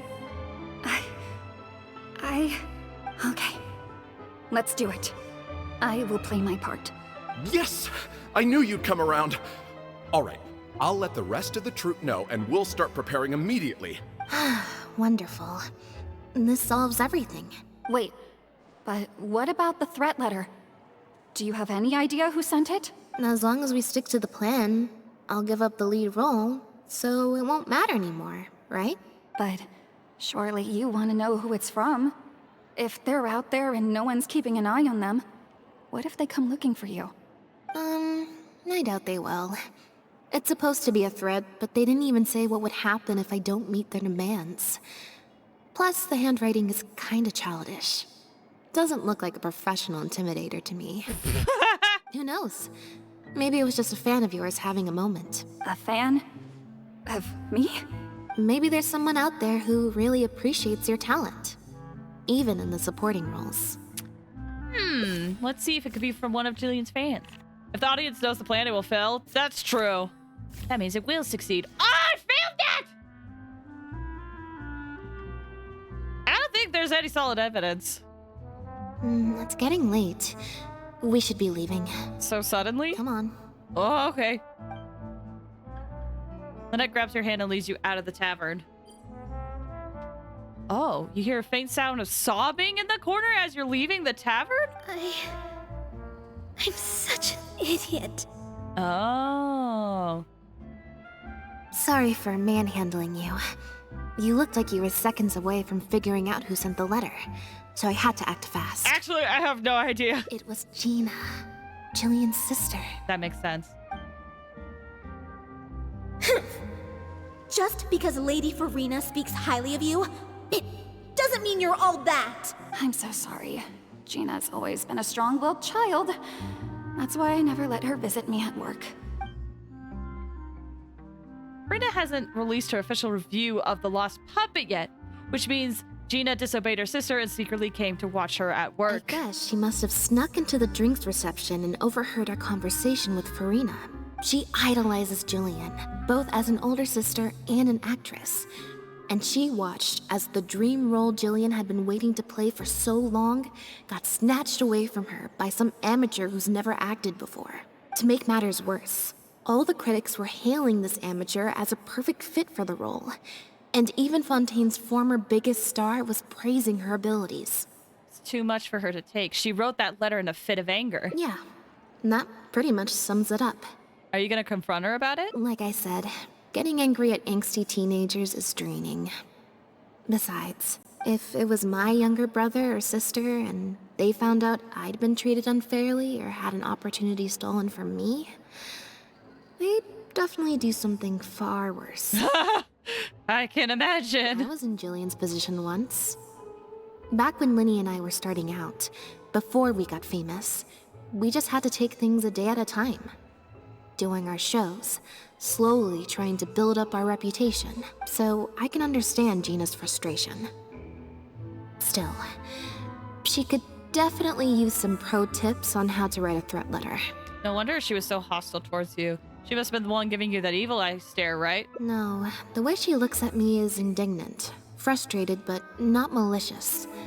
Plus, she didn't even try to hide how she felt. Whoever was giving me that evil stare was backstage. Blending into the crowd at a drinks reception is one thing, but trying to blend in backstage, where everyone's on high alert waiting to be called on stage, would be a lot more difficult. We'll find out who it is before too long. In 2 days' time, at the next show, I think it will become very clear. On that note, guess I'll see you at the Opera House. Bye for now. Will do. Question for chat. Is the quest close to being end, or is there still quite a bit left? It is getting a little late, so I just want to check if this is something that I'll have to finish another time. I'm glad I was able to make progress either way, but it is getting late. Like, if it could be done in like 30 minutes, I could probably push it, but yeah, I don't know. In the meantime, though, let me convert some of my resin into condensed resin, and might as well grab it. There's a bit left, but the main points will be done in 30 minutes. So I'll be able to finish this route in 30 minutes, correct? Let me grab some of this and some of this. Astra. Give me my rewards, please. Thank you for Add Astra. Okay, we could probably go a little bit longer if it could be done fairly quick. And yeah, okay, perfect. Let's make it 2 days from now then.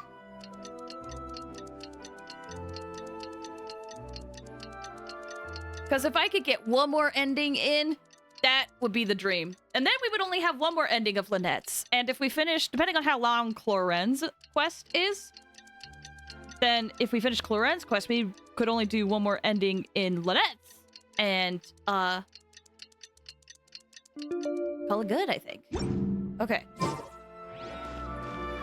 Oh, wait. A little bit longer. Oh, I did it after the time. Okay, never mind. Try this.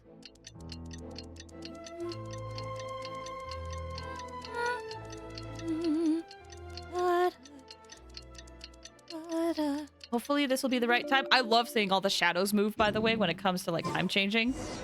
So cool. Okay, Opera Epic class. Let's teleport, please? Let me just teleport there. Thank you. Oh, excuse me. Okay. Epicless time. It's kind of... I've been grinding Fontaine for so long. Walking past the Fountain of Lucine is kind of odd because I'm just so used to like turning in stuff, but I've gotten everything I can from it, so I don't need to use that anymore. I'm fully ready for Natlon. Well, other than quests. But we're getting there. Hello, sir. Oh, you're here. Lynette and Jillian are busy getting ready, so please come with me. Shortly after following, the curtains open and the show begins. Act 1 in the ruins. That puppet in the middle. Ooh, that's cool. She's so pretty. It's starting. Keep your voice down. Protagonist, a dancer, has been abandoned in some ruins. She suspects it's because of a health condition with her legs, which has affected her ability to dance. But then she finds the other abandoned puppets who look just like her. Only then does she realize her illness is just a mechanical breakdown, and she is just a dancing puppet. Wow. I thought it would be hard to follow, but in the end, it was actually very clear. Even though her face was expressionless and she didn't speak the whole time, I felt like I could really understand how the protagonist was feeling. The journey. Oh, the game. I love it. Some mechanical puppets believe in a myth. At the end of the world, there is a god of puppets who can turn puppets into human beings. And so the protagonist and her companion began their quest. But the myth is a lie, spread by someone with nothing but contempt for the puppet kind. At the end of their journey, they are kidnapped, dismantled, melted down, and abused. The protagonist helped her companions escape, but in the process became trapped under the rubble of a crumbling building. She closes her eyes and enters into a deep sleep. Director Mariu really is a master of his craft. And so is the actress in the lead role. I have a friend who saw the show on the opening day. They thought the critics overstated how good it was, but I gotta say, the protagonist is incredible. I can't believe it's only been a few days since the last show. Lynette's improved so much. Just wow. I'm speechless. Words simply cannot do justice to the sheer excellence we witnessed from Lynette on stage today. Your penchant for the hyperbolic strikes again, Amory. Clearly you weren't at a loss for words when you were writing your article. I saw you hand it to the journalist. Trying to get your critique into the papers the moment the show is over, Oh, shoot, sorry. Well, you know how it is. The early critics get all the readers. Wouldn't you agree, Mariu? Oh, does he suspect already? What's the matter? Cat got your tongue? The first half was a huge success. Even I could tell the acting was top tier. My apologies, Mr. Maloney. Please excuse me for a second. I need to have a little talk with my actors. He totally picked up on it. Very well. Hey, while you're at it, this might be a good time to talk future collaborations with Lynette.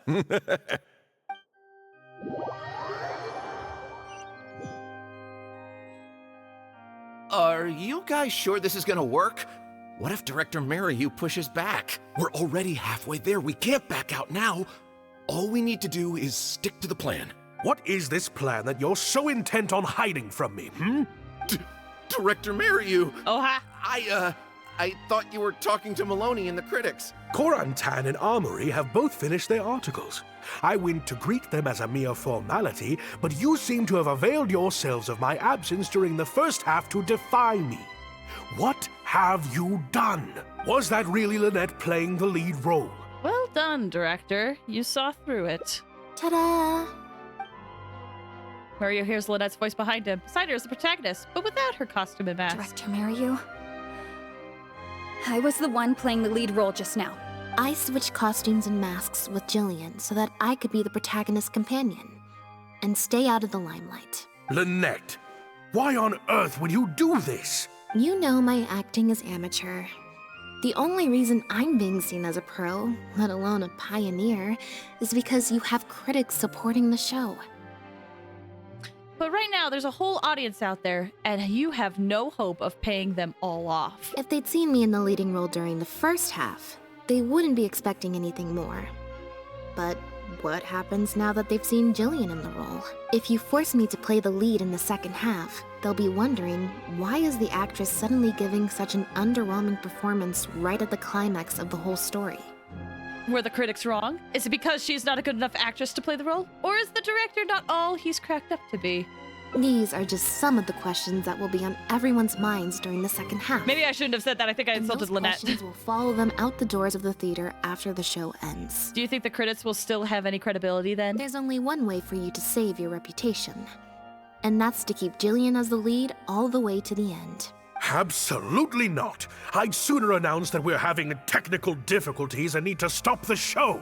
If I keep Jillian as the lead for the second half, what do you think will happen in the curtain call when she takes her mask off? Everyone will see that we've changed actors. What will your fans think? They're only here because of you, and what about all the critics who support you? If we get on the wrong side of them, it'll be the death of the whole show.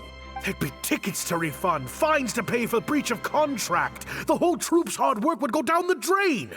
Don't you see how much this would cost us? You can't just take a job on a whim, then abandon your responsibility the moment you don't feel like doing it anymore. You're playing games with other people's hopes and dreams. Director Mariu, please. You're not being fair to Lynette. Actually, Jillian, he's half right. I did kind of take this on a whim. But my responsibility here is making sure you get back the role that belongs to you. And I guess part of that responsibility lies with me, considering I badgered you into accepting the job. Look who finally decided to show up. Did you bring all the props? I was wondering if he was involved. Sorry I'm a little late to the show. Work's been keeping me pretty busy lately. Lenny? What do you want? Lenny! Do you think you can snap your fingers and make all my problems magically disappear? Yes, actually. That might be a little tricky, but instead, I could make something else magically appear. What's this? A draft complaint letter, my contract, your legal fees, reimbursement for the tickets, and an advance on the penalty fee for breach of contract. Mr. Mariu, I'm stepping down from the leading role, regardless of whether you choose to cancel the rest of today's show. Ooh! If you do suffer unforeseen financial losses from this, you're free to seek damages as per the contract. And if you want to file a lawsuit, there's a draft here that you can use if you need it. What? Wow. I can't believe this. You're literally handing me a lawsuit against you with a straight face. Of course. All this Mora, it's a pittance to you, isn't it? Must be nice to have the luxury of prior success and fame. Look at us. We're huge stars. One minute we want to go on stage. The next we feel like backing out of the contract. But that's okay. We're famous. We can afford it. You have no respect for other people's work.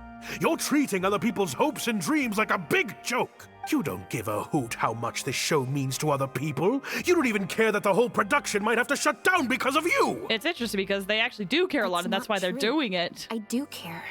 And I'm under no illusion as to how much this show means to you. Oh, brilliant deduction there. Of course it means a lot to me. This is my show. That's the only reason I asked you to be in it in the first place. Really? Then why do your eyes tell a different story? The way you look at me, it's full of contempt. Almost as if I've destroyed your work of art. Oh, so he was the one looking at Lynette. What? I would never think that. A couple days ago, I asked some associates to do some digging for me. I was interested to know who else you invited to play the lead apart from Lynette. Surprise, surprise. Turns out that all the other famous actresses you asked either had prior commitments or weren't a good fit for the role. They all turned you down.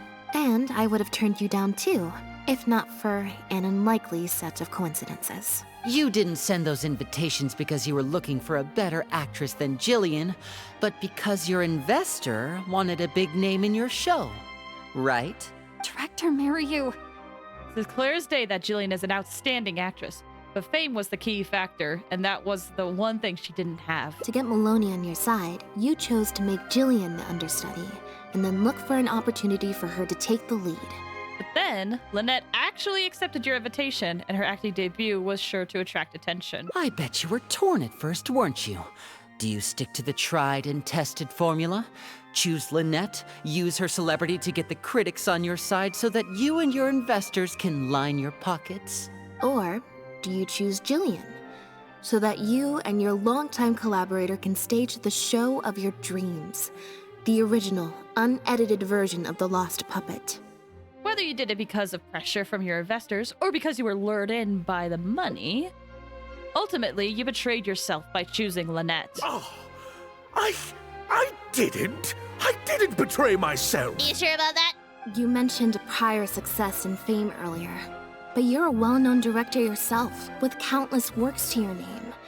Wouldn't that make you successful too? Or maybe, deep down, none of your current achievements really count as success to you.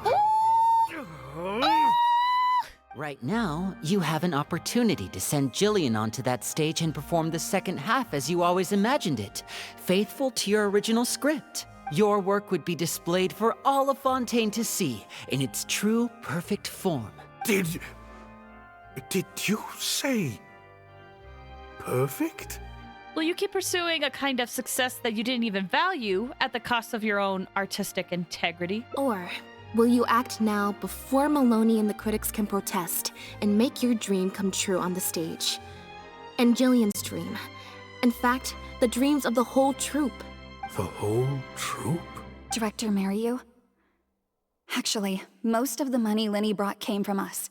We all chipped in. We've worked with you for many years now. Your troupe has been here for you all the way from the empty theaters where we first performed to the Opera House today. We watched as you slowly started down a path you used to despise. The path of powerful connections, drinks receptions, backdoor deals with critics, and collaborations based on fame instead of talent. But this is just a temporary measure. I did it for the good of the troupe. And besides, this is how the whole industry works. Everyone else is doing it. Yes, we know. Back when you started, you had to bite the bullet and do these things to keep the troupe afloat. But then what happened? You began to embrace these methods more and more, becoming so reliant on them that every show you put out is overhyped by the media, and every script you write is edited to suit some celebrity's needs. Surely you must have noticed what's happening. While we've been performing at bigger and bigger theaters with each show, the applause is getting quieter and quieter each night, and the criticism from people who've seen the show is growing. Maloney's friends are sycophants. They don't care if the audience is disappointed because the show doesn't live up to their glowing reviews. They praise the things they like and skirt around the things they don't. Look, I know everyone's using the same promotional tactics, but does that really make it okay? Well, it's just a stopgap solution. As soon as I've made enough Mora, I'll stop. Things will be different next time. I promise. There will never be enough. Next time, huh? Yeah. Next time, you won't use your connections. Next time, you won't pay off the critics. Next time, you'll let Jillian play the lead. Unfortunately, it doesn't work like that. If you make some money once, you'll want to do it again, then again. Slowly but surely, you turn your back on your dreams. I won't turn my back on my dreams any longer, Director Mariyu. Never again. Me neither.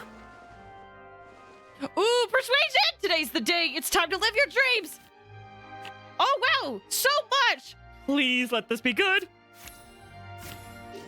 Is that enough? Ah! Nice. I had dreams too. What? Act 3, amidst the rubble.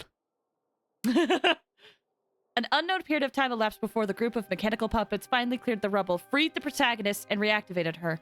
They told her, "You've been buried here for thousands of years. The mechanical puppets now rule the world." It turns out the puppets who had started the uprising were none other than the protagonist's companions, whom she had rescued all those years ago. The protagonist was now revered as a hero by all of puppet kind. The mechanical puppets did ask the protagonist what she wishes for, but she only wishes for one thing. They integrated D&D. They did! I love it! Huh. The plot here seems a little different from what the reviews said.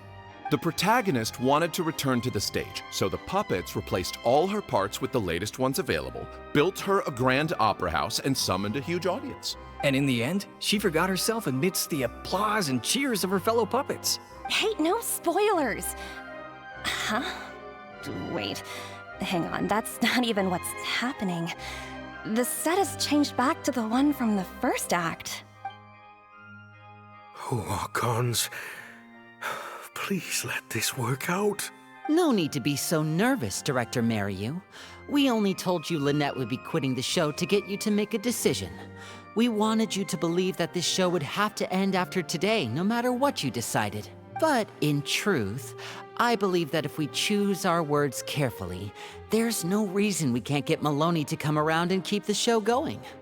Lydia's putting his experience at fooling people to work. You two should definitely keep in touch. You really thought this plan through. But I'm not upset about what you've done. What's worrying me now isn't how Maloney will react or whether the show will get cancelled. It's the audience. I've always thought the original script is better, but will it move them like I've always hoped? When Jillian does her curtain call, will they applaud her? What if people only came to see the show for Lynette? And because of the reviews, what if they don't really care about the show at all? It feels like I've been hiding inside my safe little castle for too long. And now I'm scared to go outside the walls and hear what people really think. We're right here with you. We'll watch it to the end. Act 4, original script. The protagonist rejects the other puppets' offer of new parts and a grand stage built in her honor. Her only wish is to see her companions again, but she is told that they gave their lives for the revolution. Their bodies lie buried in the ruins where they first met. The protagonist returns to the ruins alone, to where her journey first began. She performs one last dance before the graves of her companions. Her circuitry burns out, her parts come loose and fall from her body, but she keeps dancing until her body completely shuts down. It has taken her thousands of years, but at last, she finally has found a reason for dancing. Wow. Okay, this ending is much better. I love how they brought back the set from Act 1 and gave it a whole new meaning. What a fantastic twist. Time for the curtain call. It's the moment of truth. The applause continue after I take off the mask. I could always leave my mask on. No one would ever know.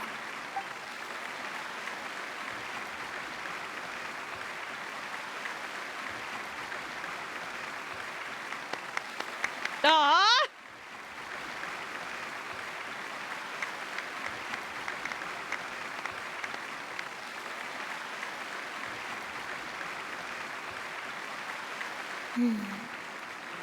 This is what fame looks like when it's truly deserved. Aww.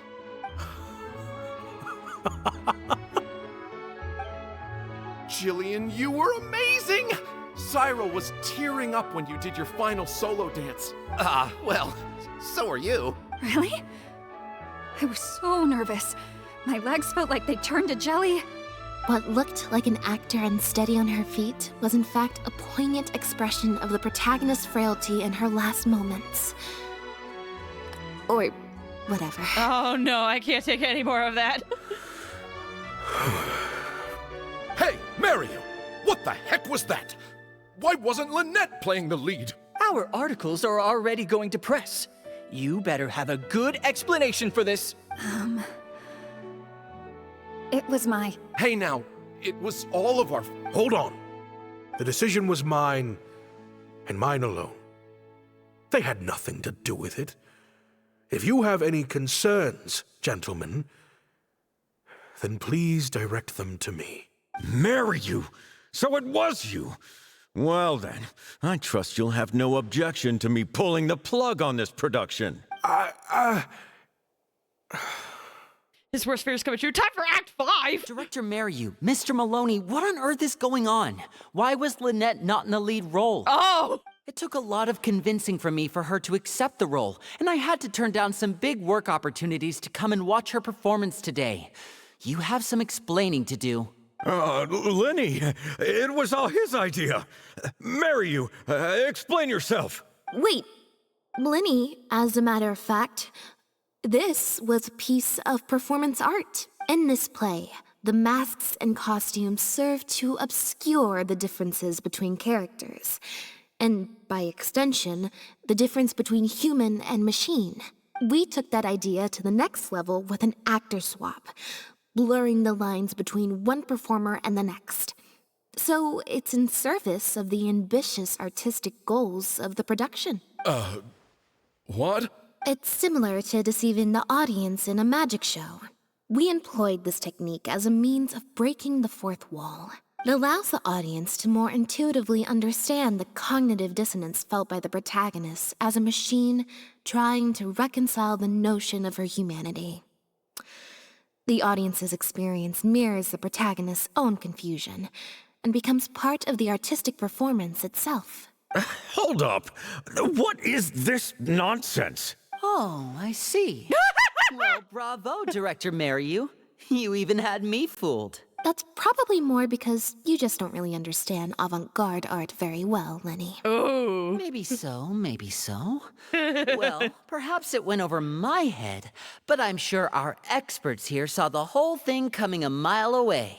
Lynette is great at this, dude. For real. You must have Putting worked them it on out the by spot. the end of the first half, surely. Mr. Amory, I just heard that you managed to write your review after just the first 2 acts. Cooked for real. I'm sure that will help Director Mariu by setting future audiences up with the surprise twist at the end. Yes, you're right. Director Mariu and I are old friends. You should have said something. Then I could have played along even better. Yes, well, to deceive the audience, you must first deceive your closest companions. I have to give credit to Lynette and her experience in performing magic. That's what inspired me to take my art to the next level. You mean your show was partly inspired by Lynette's background in magic? Well, in that case, I'll have to plug it to everyone I know. Unfortunately, I think Mr. Maloney is going to cancel the show. Cancel the show? Mr. Maloney, is this true? While I accept that deceiving the audience in the manner you did certainly has artistic merit, this is not a magic show, and we don't want our audience demanding their money back. A very valid criticism, and one that I humbly accept.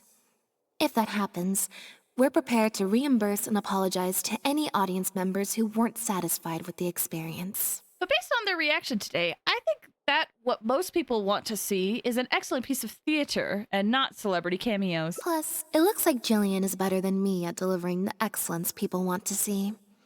I'm sure audiences will be very happy with the show if she's allowed to stay in the leading role. Some reviews have said Lynette's gave the performance of the year. What did you say, Jillian's was the performance of a lifetime? Maloney, I believe there should still be time to tweak my article. From the look on Lynette's face, I think she's being sincere. Oh, one other thing. We managed to get a meeting with Lady Farina earlier. All thanks to the Traveler's reputation, of course. Yes. Anyway, she agreed to write a review focusing on Jillian's performance and the quality of the show as a whole. She promised to give her honest opinion, and I'm sure today's audience will be discussing her performance too. There's sure to be a variety of opinions. But what about you, Mr. Corentin? How would you rate the show? Oh, I mean, art at its finest, clearly. But I'll have to give it some thought before I decide exactly what to write. Oh, of course. Always good to put some thought into these things. Yes, please. Especially now, with a growing range of voices out there. I imagine competition for readers becomes more fierce when everyone's discussing the topic. Corentin, Amory, let's go. And they leave. And we look at the actors excitedly look forward to their next show. Aww! Fun! Father teaches her well, really. I want to talk to them, but I'm low on time, so I'm gonna have to skip it. Thank you both so much.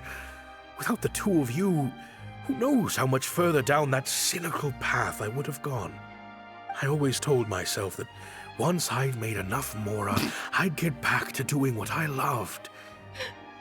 But somewhere along the way, I started to lose sight of what that was. Your comment fear, Terracotta. Was not expecting the art of gaslighting. Just like those critics with their dishonest reviews, I became all about the trappings of success, at the expense of the art itself. At least you came to your senses just in time. And you've got an amazing group of talented people behind you. You're right. Yes. I'm a very lucky man.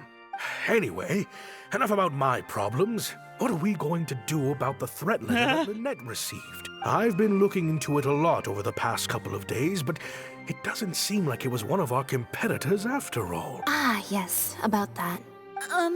Lynette, do you have a moment? Mm-hmm. Wait, you're Jillian's sister, right? I'm sorry. Gina insisted on coming to see Lynette. I couldn't stop her. Lynette, I'm sorry! Lynette shot me a glance. I think she's not sure of which mode she should use it in this situation. Let's try it. 6! We got this. Nailed it. Yeah, me neither. Wait, but... Oh, do you mean when we ran into you at the Fleuve Sandra? And you said some mean things to me? As I recall, you were only trying to look out for your sister. It was just a few words spoken in anger. Don't worry. Whatever it was you said, I've already forgotten. Oh. I see. Picked up on it. Well, it sounds like Gina knows what she did was wrong. Owning up to your mistakes and committing to do better in the future is what counts. I understand that feeling of wanting to stand up for your family when they're being mistreated. Really, I do. But next time, maybe consider a different tactic? Something you can pull off more effectively, and without arousing suspicion. Alright, that's enough. Got it. Thank you. Why do I feel like I'm missing something here? Lynette! No! Hey, here you are. I was wondering where you'd all run off to. Great! Everyone's in one place. That makes this so much easier. Is it a photo? What's it? What do you think? Yay! It's group photo time. We have to commemorate the debut of the Lost Puppet Director's Edition. Okay, everyone, we all have pretty awkward smiles on our faces in the photo from Hotel de Boer, so this time, no forced smiles allowed. Oh, am I really not allowed to force a smile? Smiling tough for you? I'll try, I suppose. I think I can manage. Roger Craig Smith? Maybe? I'm not sure. I've heard a lot of Genshin playable characters as NPCs in this quest, to be honest. Lynette, Traveler, come on. You two should be right in the middle. 3, 2, 1, smile!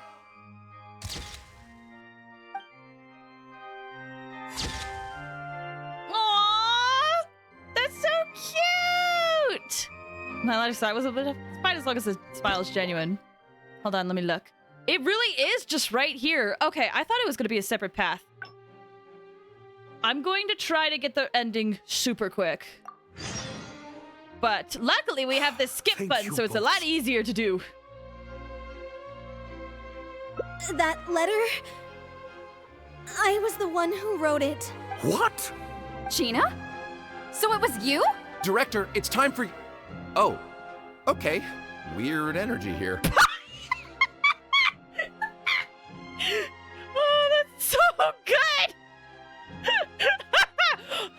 Weird energy here, okay. I think we came at a bad time.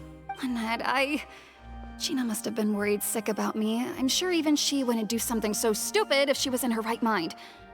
I'm so sorry. I promise I'll make it up to you somehow. Jillian, no! This is completely my fault, and I'm the one who should have to bear the consequences. I got the wrong end of the stick and completely misjudged Lynette. Shall we hear what Lynette has to say? Well, since I haven't actually suffered any losses, seeking redress could be difficult. Maybe we could just let this one slide. Really? Are you sure? After all, Gina wouldn't be the first person to ever misjudge me. Right? True. True. In any case, I think we can all agree it was a misunderstanding and nothing more. No need to overcomplicate things. But still, I was wrong to write that letter. I should own up to my actions, make it up to you in some way. She seems pretty insistent. If that's what you really want, then how about helping out backstage? Huh? Backstage? The crew could always use an extra hand. Plus, it'll give your older sister a chance to keep an eye on you and stop you getting into any more trouble. Thank you, Lynette. Really, thank you so much. The whirlwind events is finally resolved. A few days later, you make your way to the opera house at Lynette's invitation. You're finally awake. Is it? About time for the show to start. The other dialogue. Here in the audience. I get to sit on a comfy seat, and I don't have to activate my energy-consuming modes all the time. Sounds like Gina got more than she bargained for out of that backstage job. You gave her your supporting role in the play, too. Mary, you said she's a very promising young actress. Oh, that's kind of fun, though, that they get to play together, though. Like, or be part of the play together. In their capable hands, the show doesn't need me to attract an audience anymore. Phew. Freedom at last. You don't feel even a little bit disappointed? Fame was right around the corner. Fame is more trouble than it's worth. True. I'd rather leave that side of things to my brother and the others. I'm happiest when I get to sit in a quiet place, watch them do their thing, and cheer them on. Like you're doing now? Yep, exactly like I'm doing now. Aw, cute! When there's someone performing on stage, there will always be others clapping in the audience. Cute! That's so precious. Whew, I'm glad the last two endings were actually pretty easy to get. And with that, I think we're almost all caught up, except for Cloran's story quest, which I think we'll do next week. Whew. All right, let me head over to the end screen really quick. Man, that was fun. Thank you guys so much for watching today. I really appreciate it. We went on a little bit longer than I thought, but I'm happy we were able to get through the Archon quest and finish Lynette's Hangout. Man, I love this game. I love this game so much. That Archon quest was amazing. All right, plan. The plan is next Wednesday, we're going to go through the Forest Temple in Ocarina of Time. It's my favorite temple in the whole game. I'm really excited. And we'll do Cloran's story quest next week, I believe. Honkai Star Rail's update. We still got some time before it happened. Got it in the end. Yeah! Oh, I'm happy. I feel very satisfied. We're almost all caught up with Genshin. We're ready. We're going to be ready. Anyway, Firefly! Yes! When the new patch for Honkai Star Rail comes out, we will be summoning for Firefly. But that's not going to be for another 2-ish weeks. So, look forward to that later. All right. Thank you guys for watching. Have a good one.